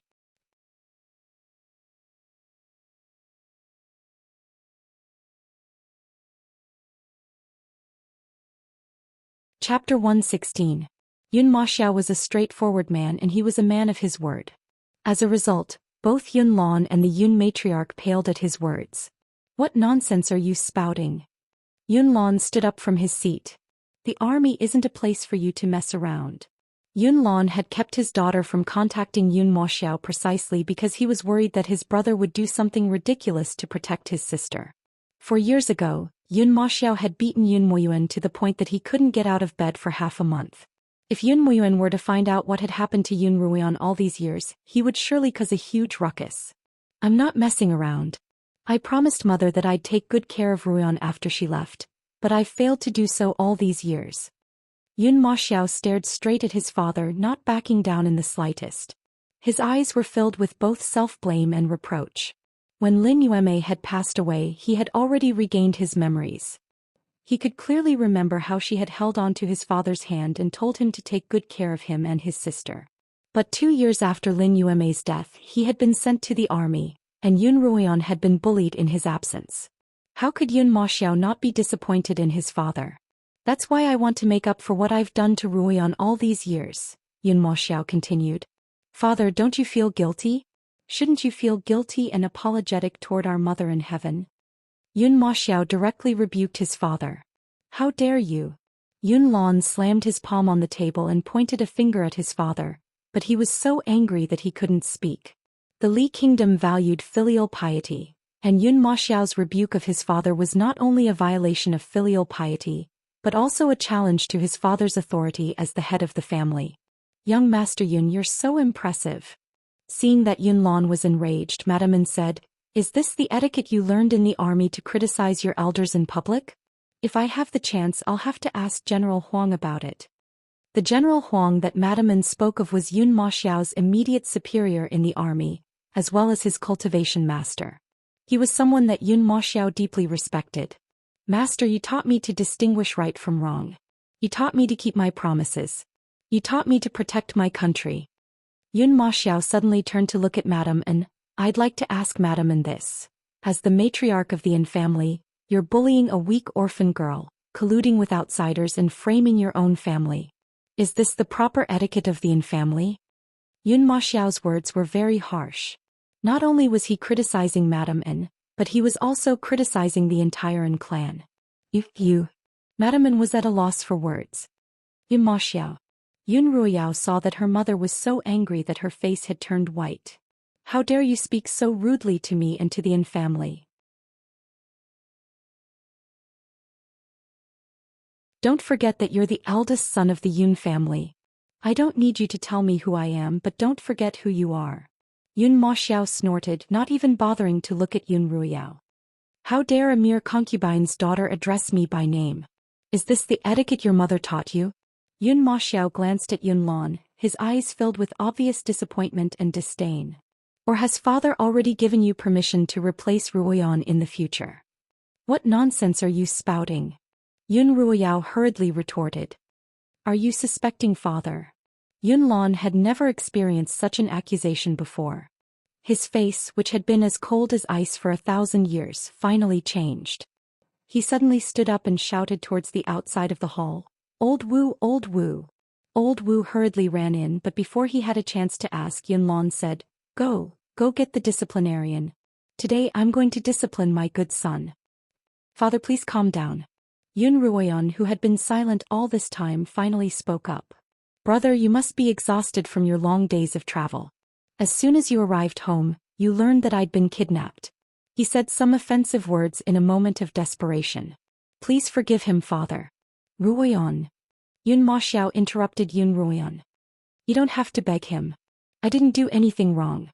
He didn't take good care of you, he was the one at fault. As soon as Yun Maxiao said this, Yun Ruoyan anxiously tugged on his sleeve to stop him. Yun Lan's anger was unquenchable. He yelled at the bowing Old Wu, What are you waiting for? Hurry up and go. Old Wu raised his head and saw that Yun Lan's face had turned from white to red. Only then did he nod and really turn around to get the disciplinarian. Enough. The Yun matriarch shouted. The Yun family's disciplinarian hasn't been used in decades, so how can it be used so easily? Old Wu, stand down. Old Wu looked up at the Yun matriarch one more time before leaving. Since when did our Yun family become like this? Accusing and accusing each other? The Yun matriarch slammed her walking stick against the floor. Everyone here will be punished with 200 copies of the disciplinarian's disciplinarian. Xiaolon, I'm tired. Help me back, the Yun matriarch called out to Xiaolon by her side. Xiaolon helped the Yun matriarch away. As they passed by Yun Ruoyan, the Yun matriarch stopped. Come with me to Yun Ruoyan's cottage. I have something to ask you. Yun Maxiao accompanied Yun Ruoyan into Yun Ruoyan's cottage. Yun Maxiao wanted to enter the cottage together, but Xiaolon stopped him outside. Xiaolon, don't stop me, Yun Maxiao urged. Young master, the old madam won't make things difficult for the second miss. Inside the cottage, the Yun matriarch lay on a soft couch, her yellow eyes staring at Yun Ruoyan. Yun Ruoyan's actions today had exceeded the Yun matriarch's expectations. In the past, Yun Ruoyan definitely wouldn't have made things difficult for Yun Maxiao when he returned home. Given Yun Ruoyan's personality, the Yun matriarch had only guessed that she would get angry, but she hadn't expected Yun Ruoyan to bring up the past. Yun Ruoyan knew Yun Maxiao's personality well enough to know that she was clearly trying to provoke him and worsen his relationship with his father. Based on the Yun matriarch's understanding of Yun Ruoyan, she wasn't such an insensible person. So what was Yun Ruoyan's intentions? The Yun matriarch didn't speak, and so did Yun Ruoyan. Ruoyan. After a while, the Yun matriarch finally spoke up. I know that you've suffered all these years and your father and I want to make it up to you. However, your actions today have caused conflict between your father and brother. That's not something you want to see, is it? Yun Ruoyan's actions today seemed unwise, but she had her own selfish motives. However, she couldn't tell the Yun matriarch about them, because no one other than Yun Ruoyan would understand her actions. As a result, she thought of another reason. Ruoyan doesn't want to see conflict between my father and brother, but this time the second madam truly wanted to kill me. If I continue to be lenient, there'll surely be a second time and then a third time. This time the slaughtering king saved me, but next time I won't be so lucky. The Yun matriarch sighed. She was well aware of Madame Anne's dissatisfaction with the fact that she had relinquished her position as madam to that of a concubine. This was one of the reasons why the Yun matriarch had tolerated Madame Anne's actions so many times in the past. The Yun matriarch had once thought that, if Yun Ruoyan really wasn't up to the task, she would pass the position of wife-born daughter to Yun Ruoyao in order to appease Madame Anne's dissatisfaction. But now that Yun Ruoyan was fully capable of being the wife-born daughter of the Yun family, Madame Anne would be far too insensible if she still didn't know when to back down. Ruoyan, don't worry. I can guarantee that she won't do anything to harm you again, and this incident won't happen a second time. If you insist on pursuing this matter, it'll develop into a conflict between the Yun and An families. I'm sure you know that your father was the first to marry into the An family, but your mother, Lin Yueme, ended up taking the position of madam. The An family is already quite dissatisfied with this. The Yun matriarch sighed. Because of this incident, neither your father nor I want to see a conflict arise between the two families. The Yun matriarch then told Yun Ruoyan a few more things about the Yun family and the prosperity of her career, and Yun Ruoyan cooperated. I understand what you mean, grandmother. I won't pursue this matter any further and I'll advise brother not to pursue it. But if there's a next time, I hope that grandmother and father will be able to give me justice. Yun Ruoyan was determined that even if Madame Anne didn't cause any more trouble, she would still have to do something about it. Otherwise, she didn't know when she would be able to get justice. After speaking with Yun Ruoyan, the Yun matriarch called her brother into her room. Under their persuasion, Yun Maxiao finally suppressed his anger and agreed not to pursue the matter for the time being. Once they were out of Yun Ruoyan's cottage, he turned to Yun Ruoyan. Ruoyan, if you don't want to stay in the capital any longer, why don't you come with brother to the barracks on the outskirts? It's a vast place and there aren't so many people and things to worry about. The barracks are filled with men. Why would I go? Yun Ruoyan smiled. Yun Maxiao immediately perked up. Master said that women aren't inferior to men in terms of cultivation, so why can't they join the army? The master that Yun Maxiao was referring to was the General Huang that Madame Anne had mentioned earlier. That's why the army is preparing to expand its female barracks. If you're willing, I'll make sure to make you a female general. Yun Ruoyan wanted to laugh, but when she saw Yun Maxiao's expectant face she replied seriously, "Brother, I've already obtained the qualifications to enter Kongming Academy, so I really can't follow you to the barracks." What? This was the first time Yun Maxiao had heard of this news, and he couldn't help but exclaim, "You've obtained the qualifications to enter Kongming Academy?" Although Yun Lan had kept the fact that Yun Ruoyan had been expelled from the family academy from Kongming Academy from Yun Maxiao knew that Yun Ruoyan's cultivation had deteriorated, and he had hoped that she would marry into a good family and spend the rest of her life in peace and prosperity. What surprised Yun Maxiao was that Yun Ruoyan had actually passed the imperial territory and obtained the qualifications to enter Kongming Academy, a place that even he had yearned for. "Ruoyan, mother will be very happy to hear about this." Yun Maxiao looked at Yun Ruoyan gratified. Yun Ruoyan's eyes slowly turned cloudy with sorrow. It was time to tell Yun Maxiao about Lin Yueme's poisoning.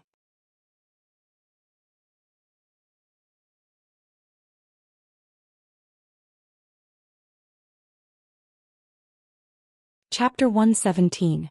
"Brother," Yun Ruoyan murmured. "Let's go to grandfather's manor right now.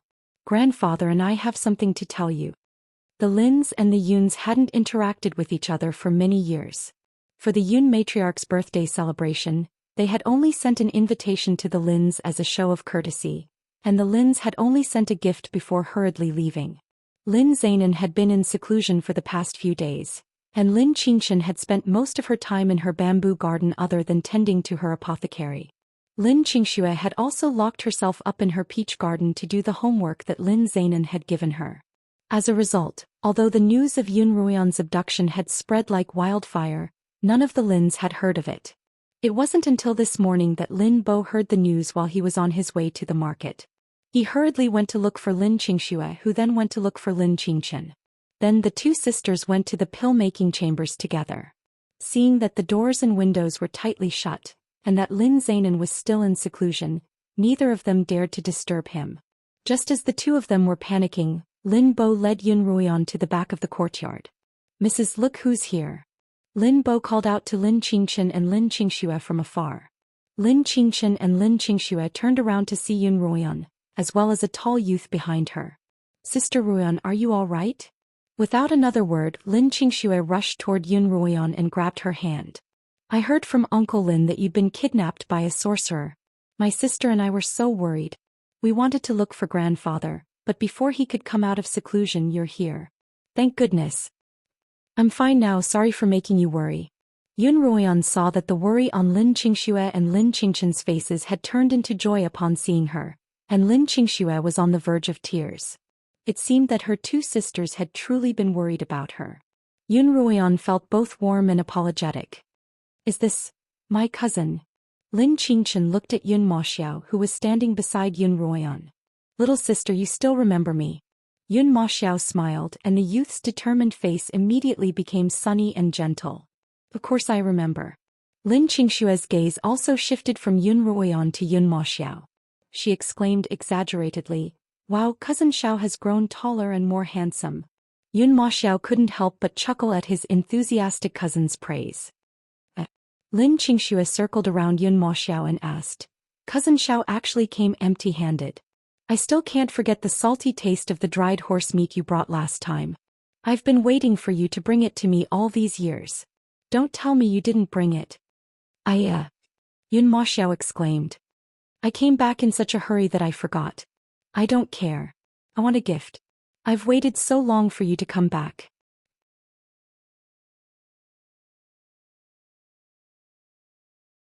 Lin Xianxia's smiling face immediately turned bitter. "If there's no horse meat, then anything else is fine. In any case, I have to give you a gift." Lin Xianxia tugged at Yun Maxiao's sleeves and started acting coquettishly. "Cousin, don't worry about her," Lin Xianxia said to Yun Maxiao. "She's always messing around." Lin Xianxia was an easygoing person, and the more she liked someone, the more unruly she would be. Yun Ruoyan and Lin Xianxia were already used to her behavior. Although Yun Maxiao hadn't seen the Lin sisters in many years, he wasn't angered by Lin Xianxia's antics. Instead, he thought that she was quite cute. "All right." Yun Maxiao agreed readily. "If we have time, let's go out on the streets. Take whatever you like, just treat it as a gift from me." Really?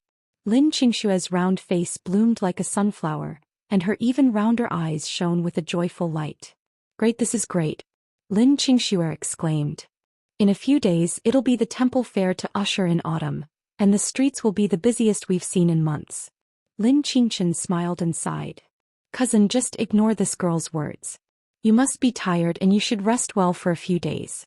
Yun Ma Xiao smiled and said that he wasn't tired, and when Yun Ruoyan saw that her brother and sisters were all smiles, much of the anger that had built up in the Yun manor dissipated. Creak. Just then the door to the apothecary opened and a white-haired, white-bearded Lin Zainan walked out. Grandfather. Yun Ma Xiao's voice was choked with emotion. On the way here, Yun Ruoyan had told Yun Ma Xiao about how Lin Zainan had used his cultivation to refine the antidote for her. Even though Yun Ma Xiao couldn't recall Lin Zainan's appearance, he felt a strong sense of kinship when he saw Lin Zainan's white hair and beard. Lin Zainan had been busy in the apothecary when he heard a boy's voice in the courtyard. His intuition told him that Yun Ma Xiao had returned and he hurriedly opened the door. Although he had heard the Lin sisters and Yun Ruoyan's descriptions of Yun Ma Xiao, Lin Zainan's eyes still lit up when he saw Yun Ma Xiao in person.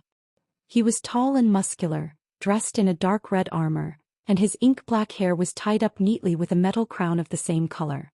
Although his facial features were quite similar to Yun Ruoyan's, his chiseled facial features accentuated his masculine aura, making him handsome and masculine. Xiao. Lin Zainan called out loudly. Yun Ma Xiao quickly walked forward and knelt down in front of Lin Zainan. Grandfather, I kowtow to you on behalf of my mother. Good child, get up. Lin Zainan hurriedly reached out to help Yun Ma Xiao up, but Yun Ma Xiao insisted on kowtowing 3 times before letting Lin Zainan help him up. Good child, truly a good child. Lin Zainan didn't know what to say when he saw Yun Ma Xiao's agitation.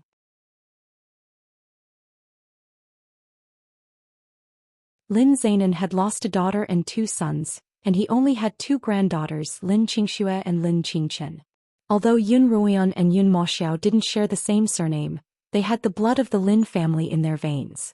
In Lin Zainan's heart, they were just as important as the Lin sisters.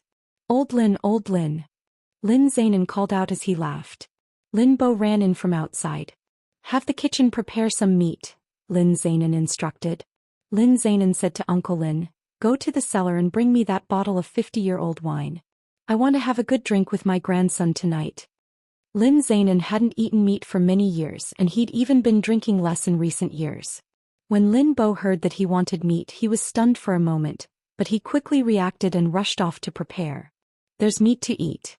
Lin Qingxue shouted excitedly. Neither Lin Zainan nor Lin Qingchen liked meat, so Lin Qingxue had to go out every day to get more. Today she could finally eat meat in her own home. The 3 of them went to Lin Zainan's study to talk. Lin Zainan had carried Yun Muyan when he was still a baby, and in the blink of an eye, Yun Ma Xiao had grown a head taller than him. The 2 of them sat together chatting endlessly. Lin Qingchen, Lin Qingxue, and Yun Ruoyan sat by the side listening to their conversation. Lin Zainan asked Yun Muyan a lot about the army, and Lin Qingxue was most interested in this topic. Yun Ma Xiao didn't bother her at all, patiently answering her every question. When Lin Qingxue heard that the army was recruiting female soldiers, she excitedly expressed her desire to participate, but she couldn't because she'd already obtained the qualifications to enter Kongming Academy. Lin Qingxue's expression became conflicted, and she even considered giving up the qualifications to enter Kongming Academy to follow Yun Ma Xiao into the army. However, as soon as this thought appeared in her mind, Lin Qingchen and Lin Zainan stopped her sternly. Lin Qingxue sighed, causing everyone to laugh. As dusk approached, the Lin household was filled with laughter and cheers. In contrast, within the Yun household, the red lanterns used to celebrate the Yun matriarch's birthday were still swaying, but the atmosphere within the manor was cold. After the Yun matriarch left with Yun Ruoyan and Yun Ma Xiao, Yun Lan said, all of you go back to your own rooms and reflect on your actions. Think about whether you still have the right to remain in the Yun household. With a flick of his sleeves he left. What did he mean by that? Was he going to kick her out of the Yun household? Madame Anne's heart turned cold. Ever since she'd entered the family, no matter how much she tried to curry favor with him, Yun Lan had never paid any attention to her. Although Madame Anne had been dissatisfied with the arranged marriage when she was younger, The first time she saw Yunlon, his handsome face and cold, independent aura had captured her heart.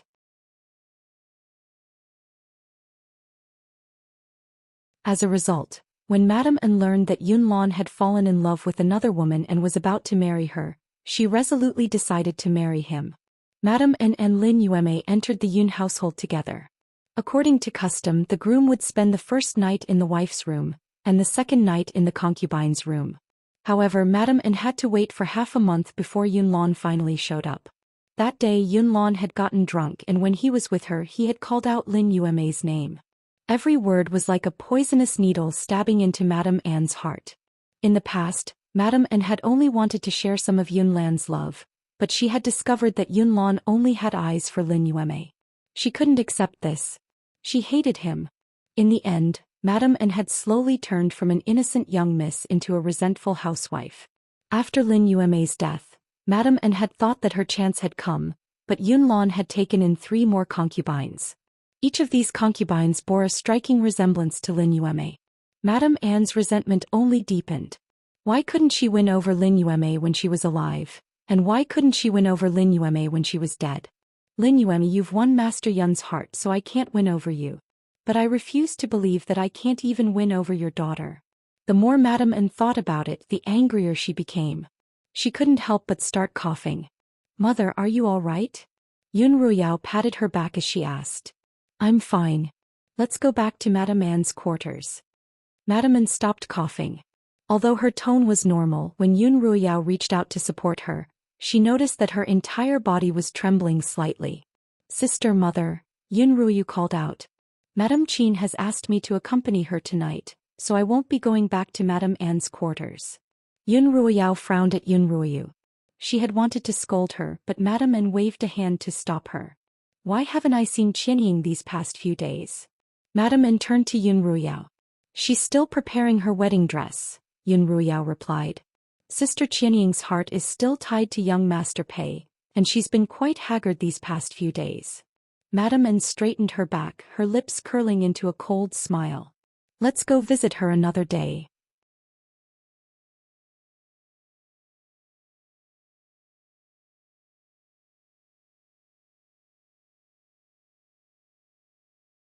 Chapter 118.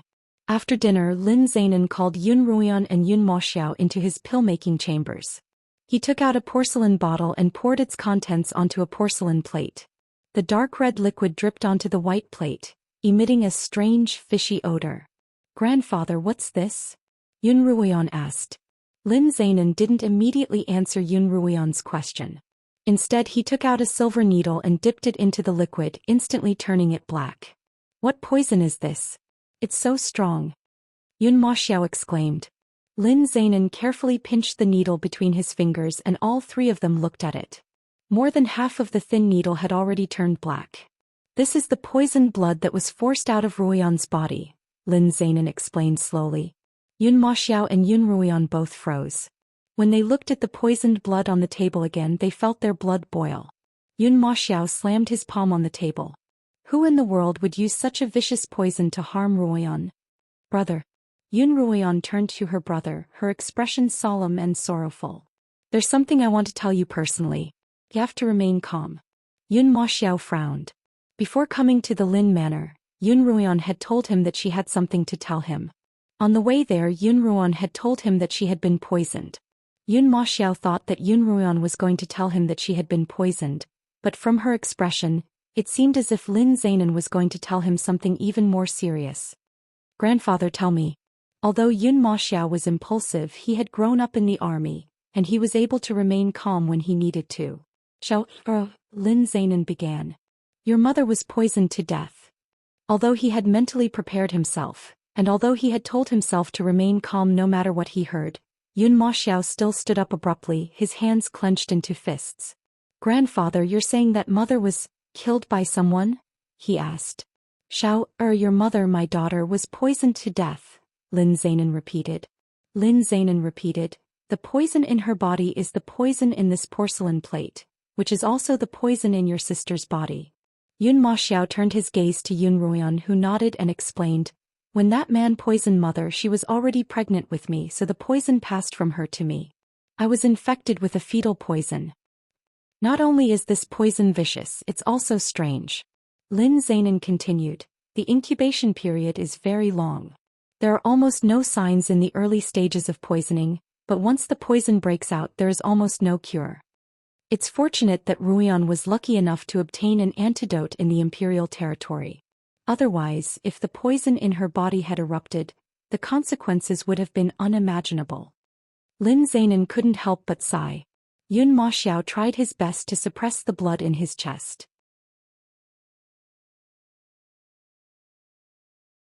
He clenched his fists and slammed them against the wall, causing the whole room to tremble. I will definitely find the person who poisoned me and tear him to pieces. Yun Ma Xiao's voice was filled with suppressed anger, hatred, and an intense killing intent. Yun Ruoyan and Lin Zainan could feel the spiritual energy emanating from Yun Ma Xiao's body. To their surprise, Yun Ma Xiao was already an 8th rank blade master. Lin Zainan looked at his granddaughter and grandson in front of him.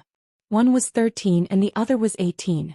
One was a peak 7th rank blade master, and the other was an 8th rank blade master. Throughout the entire Li Kingdom, it would be difficult for these two siblings to find a worthy opponent among their peers. While Lin Zainan was pleased, he decided to tell the two of them about the clues he had just uncovered. I've been researching the origins of this poison. Lin Zainan turned around and took out a book from the wooden shelf behind him. Lin Zainan opened the book on the table, and Yun Ruoyan and Yun Ma Xiao's eyes followed his movements to the book. The book was simple and heavy, its pages made of silk cloth. From its slightly darkened color it was easy to tell how old it was. On the cover of the book were 5 golden words, records of the Qinyuan races. The Qinyuan continent wasn't originally made up of 4 empires, but of many different races. The Records of the Abyssal Races was a book that recorded the history of those ancient races. As Lin Zainan flipped through the pages he began, by analyzing the properties of the poison and its scent, I determined that it wasn't native to the Li Kingdom. After reading through a large number of ancient books, I finally found the origin of this poison in this book. As Lin Zainan's voice trailed off, he stopped flipping through the pages and pointed at one of the pages. This is it. Yun Ruoyan and Yun Ma Xiao couldn't help but lean closer. The book was filled with all sorts of venomous insects and plants that Yun Ruoyan had never seen before, as well as some strangely dressed people. The text was a record of an ancient tribe.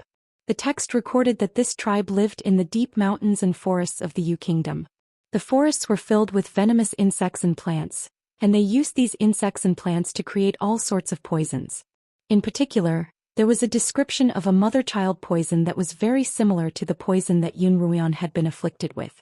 This poison has a latent nature, and how long it will remain dormant depends on the physical condition of the mother and child. If the mother is strong, the child will die first, and if the child is strong, the mother will die first. Lin Zainan read out the passage. If the mother was strong, the child would die first, and if the child was strong, the mother would die first. How much did the person who had poisoned Yun Ruoyan and Yun Ruoyan hate them?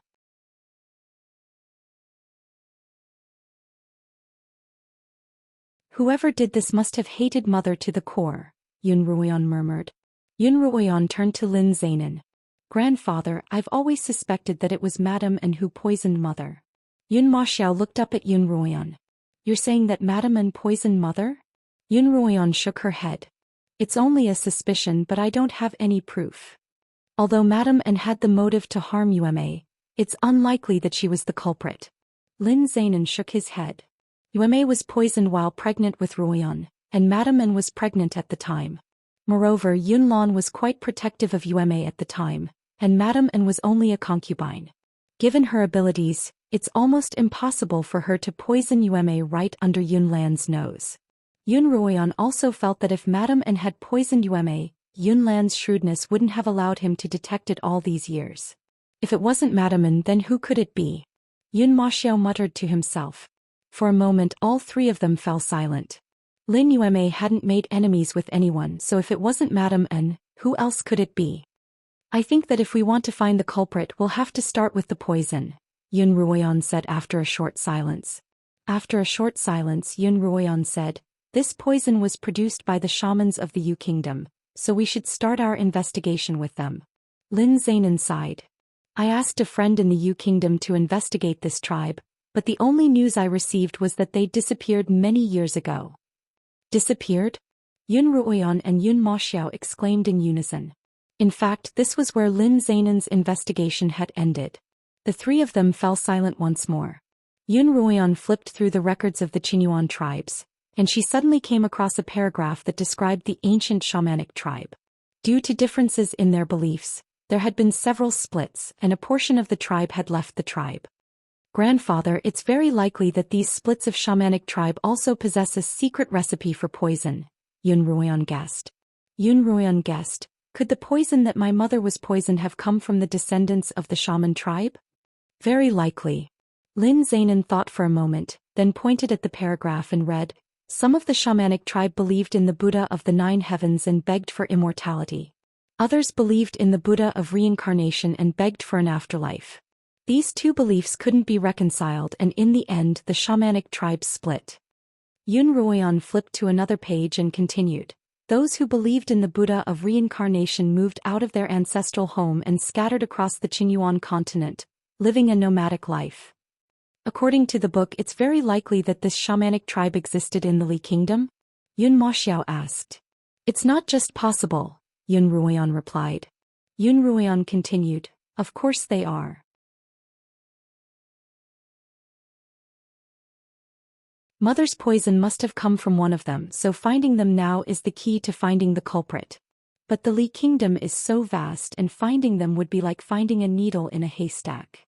Yun Ruoyan sighed. Yun Maxiao's gaze was resolute as he said, even if I have to drain the ocean dry, I will find them. Look here. Lin Zainan pointed at a painting. The two of them looked at the painting.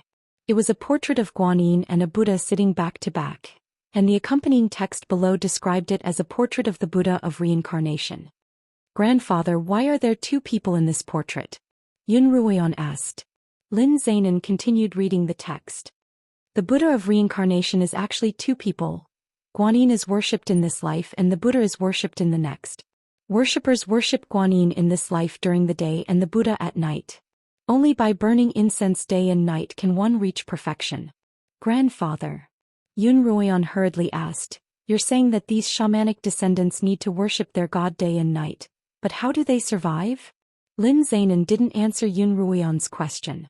Instead he asked, Ruoyan, have you thought of something? Ruoyan, if you've thought of something, just say it. Don't keep us guessing.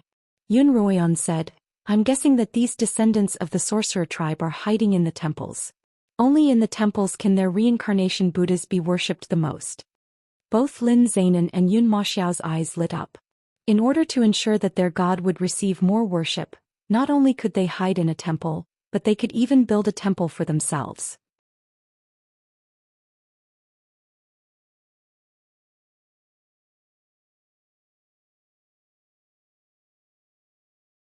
Chapter 119. That's why we can start with the temple, Yun Ruoyan said what the three of them were thinking. Finally, having figured out a direction for their investigation, the three of them relaxed a little. I'll start investigating the temple in the city tomorrow, Yun Maxiao said. Let's go together, Yun Ruoyan added.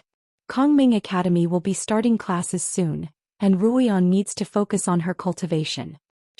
You only have 10 days of vacation, so rest well during this time, Lin Zainan said. I'll leave the investigation to Uncle Lin. Uncle Lin had traveled extensively with Lin Zainan when he was young, and the three of them were confident in his abilities. Yun Ruoyan and Yun Maxiao both agreed to Lin Zainan's arrangements. Ruoyan, give me your hand, Lin Zainan called out to Yun Ruoyan. From the first moment he saw Yun Ruoyan, he could tell that her complexion wasn't the same as usual, and her breathing seemed a little labored. However, she seemed to be in good spirits, and it didn't seem like anything serious had happened to her. Lin Zainan knew that Yun Ruoyan must have encountered something, and he was waiting for her to tell him herself.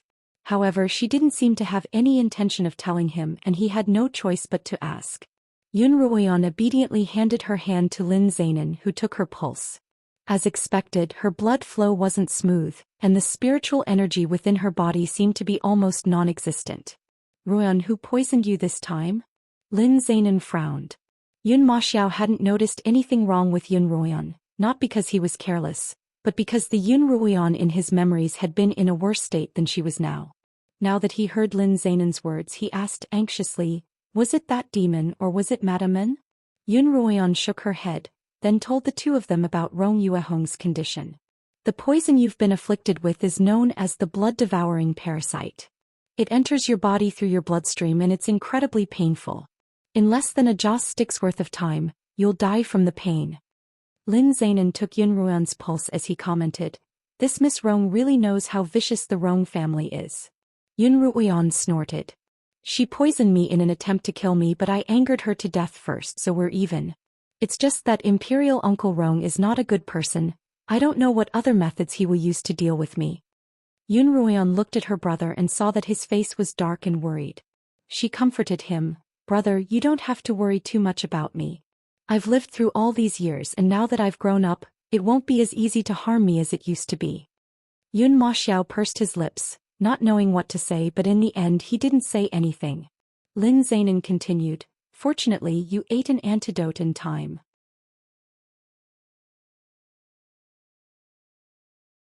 Although there's still some poison in your body, it'll slowly be expelled from your body so there won't be any major problems." The only reason Yun Ruoyan hadn't told Lin Zainan about her poisoning was because she discovered that her spiritual and mental energy were slowly recovering, and she didn't want anyone to worry. Hearing Lin Zainan's words, the worry on Yun Ma Xiao's face lessened, and his gaze toward Yun Ruoyan became even more pitiful. In the 2 short days since he'd returned, his sister had suffered so much. He didn't dare to imagine what she'd experienced in the years he'd been gone. Yun Ma Xiao gently placed his hand on Yun Ruoyan's slender shoulder, his gaze landing on the veil covering the right side of her face. There was a swollen line of blood hidden under the veil. Sensing Yun Ma Xiao's gaze, Yun Ruoyan turned around and smiled at him. That smile was so light, so gentle and so strong, as if none of the things that had happened to her had truly hurt her. Yun Ma Xiao, on the other hand, felt an inexplicable pain in his heart. As the sky gradually darkened, Yun Ruoyan and Yun Ma Xiao returned to the Yun Manor at nightfall. When Yun Ma Xiao sent Yun Ruoyan back to her cottage, Peony, Xilan and Ling Lan all cried tears of joy. "Miss, you really scared us to death." Xilan wiped away her tears as she spoke, while Peony looked Yun Ruoyan up and down. Seeing that she wasn't injured, she finally relaxed. Ling Lan stood by the side. Although she didn't come over, her eyes were also red. Yun Ruoyan waved at Ling Lan and Ling Lan hurried over. "Did Madame En make things difficult for you that day when you, Peony and Xilan were shouting down there together?" That day Yun Ruoyan had been held in midair by the Daoist priest. Although her head had been splitting, she hadn't fainted. Now that she thought about it, she could recall many of the scenes and sounds. That day, the 3 servants had been shouting that Miss had been framed by Madame En, and Ling Lan's voice had been the loudest. As a result, Yun Ruoyan was worried that Madame En would suspect her and make things difficult for her. "No, I didn't." Ling Lan hurriedly waved her hands. She was very touched by Yun Ruoyan's concern. "Miss, don't worry about me. Madame En hasn't been having a good time these past 2 days, and she hasn't been paying much attention to me. However, if she asks, I'll tell her that I'm just putting on an act." Although Ling Lan gave off the impression that she was timid, she was actually quite quick-witted. She was grateful to Yun Ruoyan and she did her best. At first, Yun Ruoyan had only wanted to make use of her, but now she was starting to like her. "I'm a little relieved that Ruoyan has you 3 good servants to take care of her," Yun Ma Xiao suddenly spoke up. Only then did the 3 servants realize that a young master had entered the room with Yun Ruoyan, and they all turned to look at Yun Ma Xiao. "Young master, when did you return?"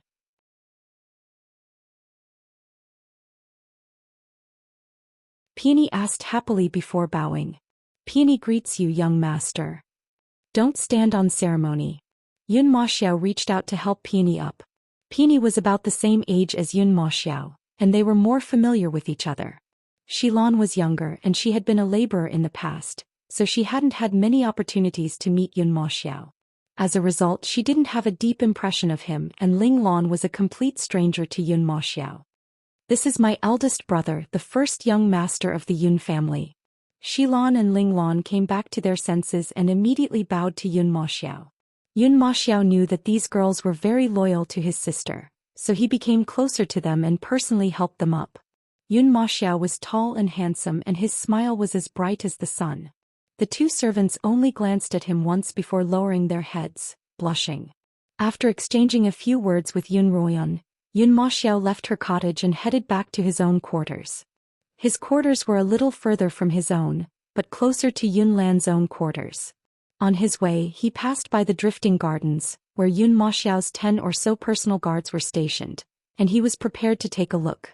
Yun Maxiao hadn't walked far when he discovered a suspicious figure hiding in the bushes by the side of the road.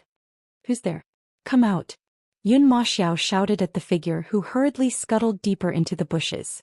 Yun Maxiao hurriedly chased after him, but he lost track of the figure as soon as he passed through the bushes.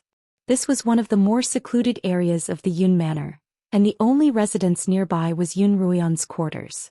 Yun Maxiao didn't even need to think to know that the suspicious figure was heading straight for Yun Ruoyan. Yun Maxiao looked around and found that he was standing in an unfamiliar place. Although he had been born in the Yun Manor, he hadn't lived there for very long. When he had some recollection, he had spent most of his time at his master's, General Huang's, cultivating with him. When he was a little older, he had followed General Huang into the army, so he was unfamiliar with many parts of the Yun Manor. Yun Maxiao walked a few steps and saw that there were flowers and trees all around him, as well as fake mountains. This was the location of a formation. Yun Maxiao had learned from General Huang not only how to cultivate, but also how to set up formations. Although the formation before him was rather mysterious, it wasn't a problem for him. This formation was meant to cause people to lose their way, not harm them. Those who didn't understand formations would simply circle around the manor. But because Yun Maxiao knew how to break through them, he was able to enter the heart of the formation. Yun Maxiao walked past 2 bushes, 3 fake mountains, and finally saw a small lake. In the center of the lake was a small house.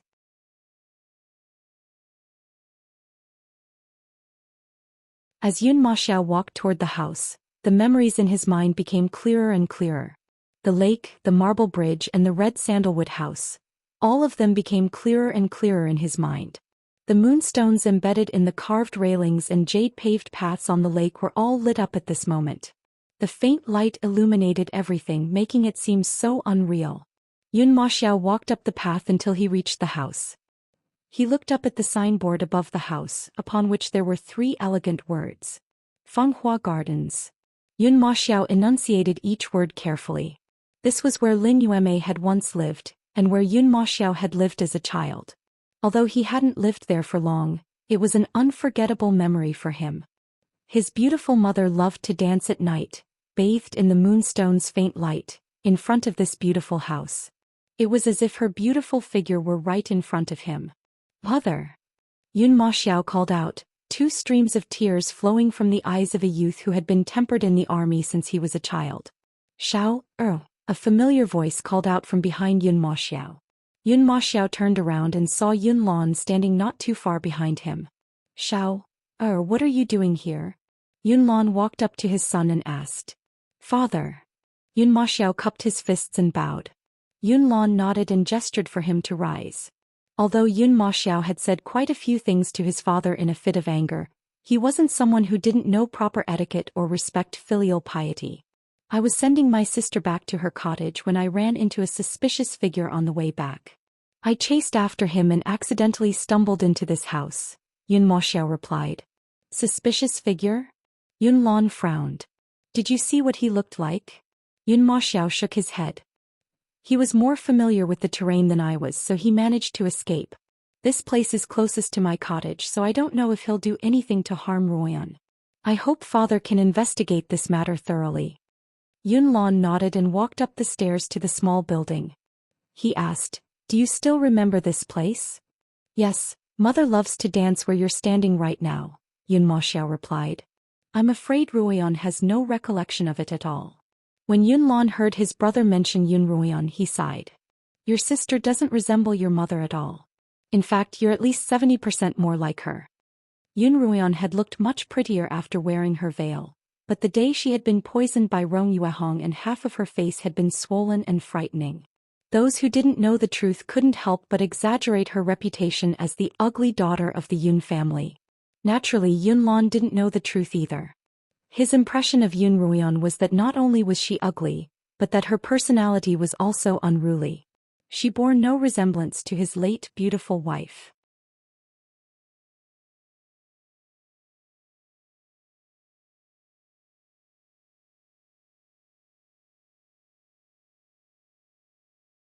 Chapter 120. Yun Ruoyan took off her veil and showed it to her brother. The birthmark on her right cheek had completely disappeared, as the poison in her body had been purged. Although her face was still red and swollen from the new scar, Yun Maxiao could still see Lin Yueme's shadow on her face. He believed that once Yun Ruoyan's wound was completely healed, she would be a beauty no less beautiful than his mother. Yun Maxiao could hear Yun Lan's dissatisfaction with Yun Ruoyan, and he almost blurted out the truth. However, when he recalled what Yun Ruoyan had told him, he swallowed his words. Yun Ruoyan had told him that although many people didn't like her because of her ugly appearance, she would be able to focus on her cultivation if they didn't disturb her. Compared to using her beautiful appearance, she was more willing to use her cultivation and strength to prop up the title of the Yun family's first daughter.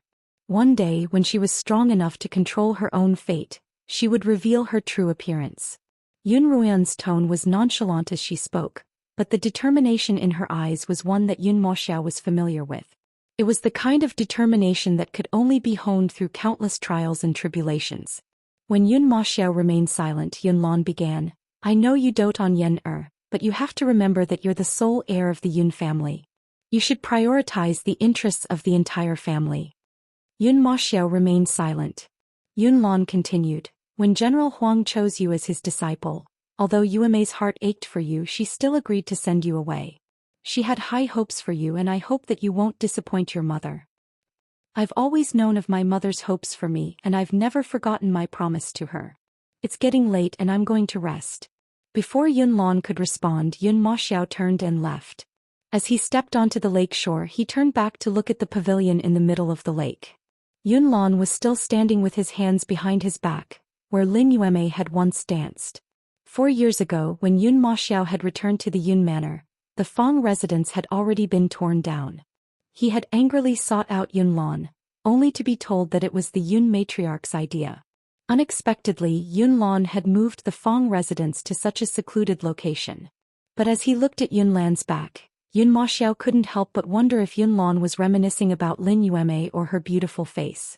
If Lin Yueme hadn't died at the height of her beauty, but had lived until she was old and beautiful, would his father still miss her so much? Yun Maxiao was unsure. After leaving Fragrant Magnificence Garden, Yun Maxiao went to Drifting Garden. Seeing that everyone was already resting, he did not disturb them and went straight to Billowing Garden.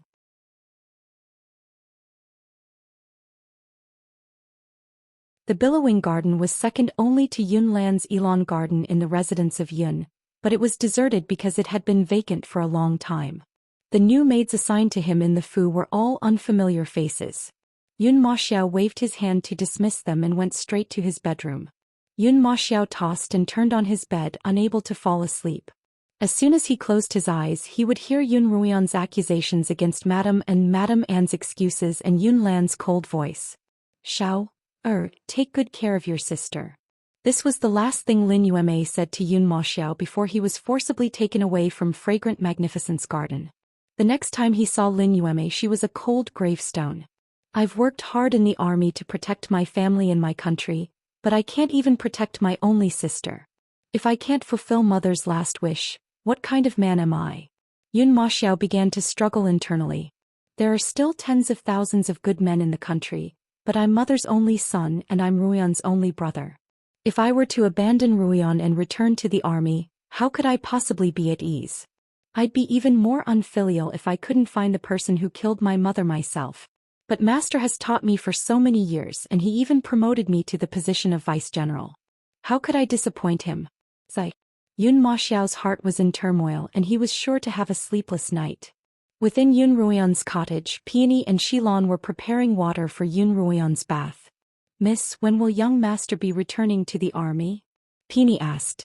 Xilan's hands paused and she immediately pricked up her ears for Yun Ruoyan's reply. As she combed her hair, Yun Ruoyan replied, "The army only gave him 10 days of leave, and it'll take him 5 days to travel back and forth. 2 days have already passed. If he's going to return, he'll only have 3 days left." If he's going to return? The usually carefree Xilan seemed to catch the underlying meaning in Yun Ruoyan's words. "Miss, are you saying that young master might not return to the army?" Peony paused for a moment, then reacted. "Miss, Is it possible that young master won't return to the army this time? Yun Ruoyan stopped cutting her hair and looked at the two maidservants, who were waiting for her reply. You two are getting weirder and weirder. When did I ever say something like that? Yun Ruoyan smiled. Miss, you clearly did just now. Xilan hurriedly interjected. Miss, if you're saying that he'll return, then doesn't that mean that he might not return? Xilan, you've even learned to read Miss's words. Yun Ruoyan didn't intend to elaborate further. Stop guessing, Mississippi. I'm going to take a bath. After dismissing Peony and Xilan, Yun Ruoyan lay in the bathtub, applying the ointment that Liemo had given her. I wonder what brother will choose, Yun Ruoyan thought to herself.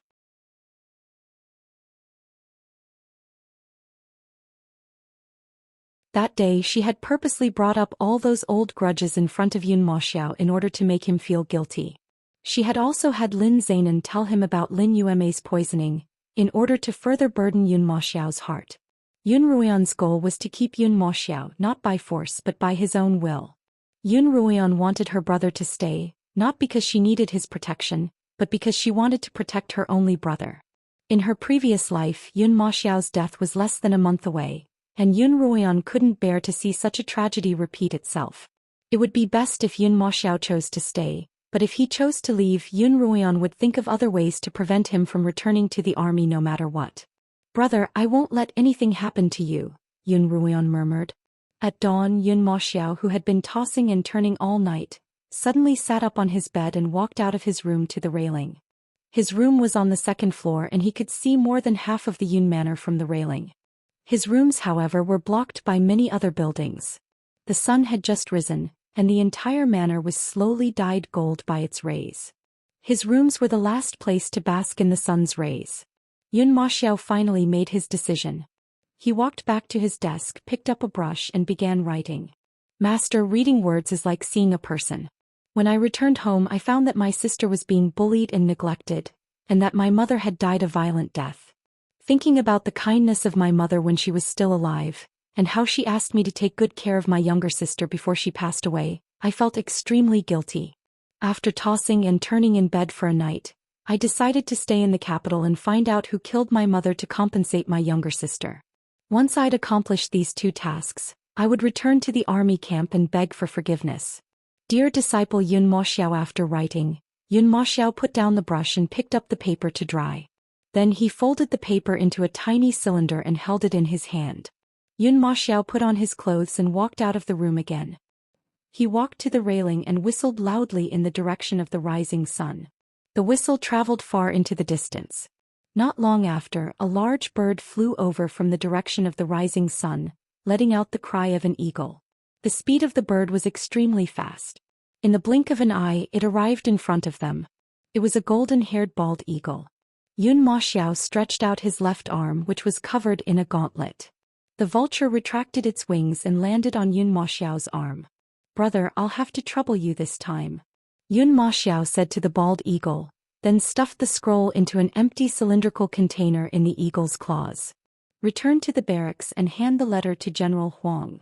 Yun Moxiao patted the bald general's bald head, then waved his hand in the air.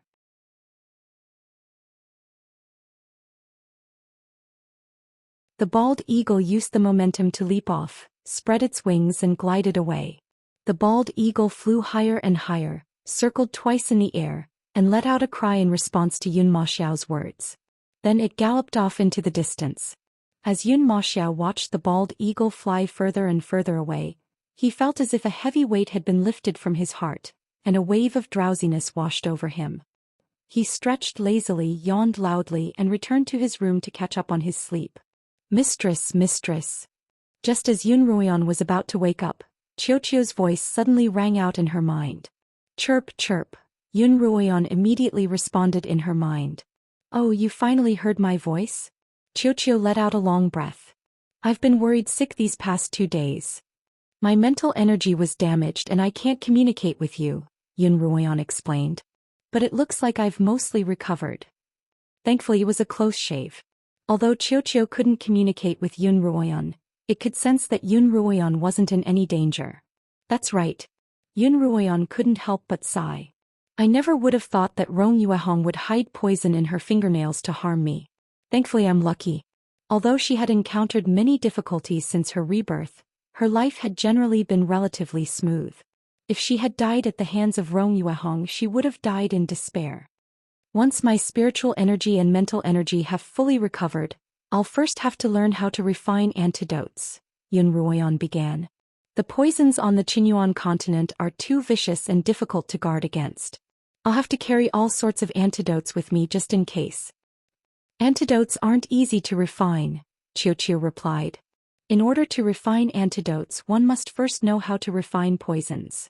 The first thing Yun Ruoyan thought of was the book in Qiu's possession. So Qiu. Yun Ruoyan smiled obsequiously. Have you decided to teach me how to refine poisons? I do, Qiu replied. But your current pillmaster rank isn't high enough. Only when you're a 5th rank pillmaster will you be able to refine poisons from the book. You can't compromise on that. Yun Ruoyan's obsequious smile immediately turned into a disappointed sigh.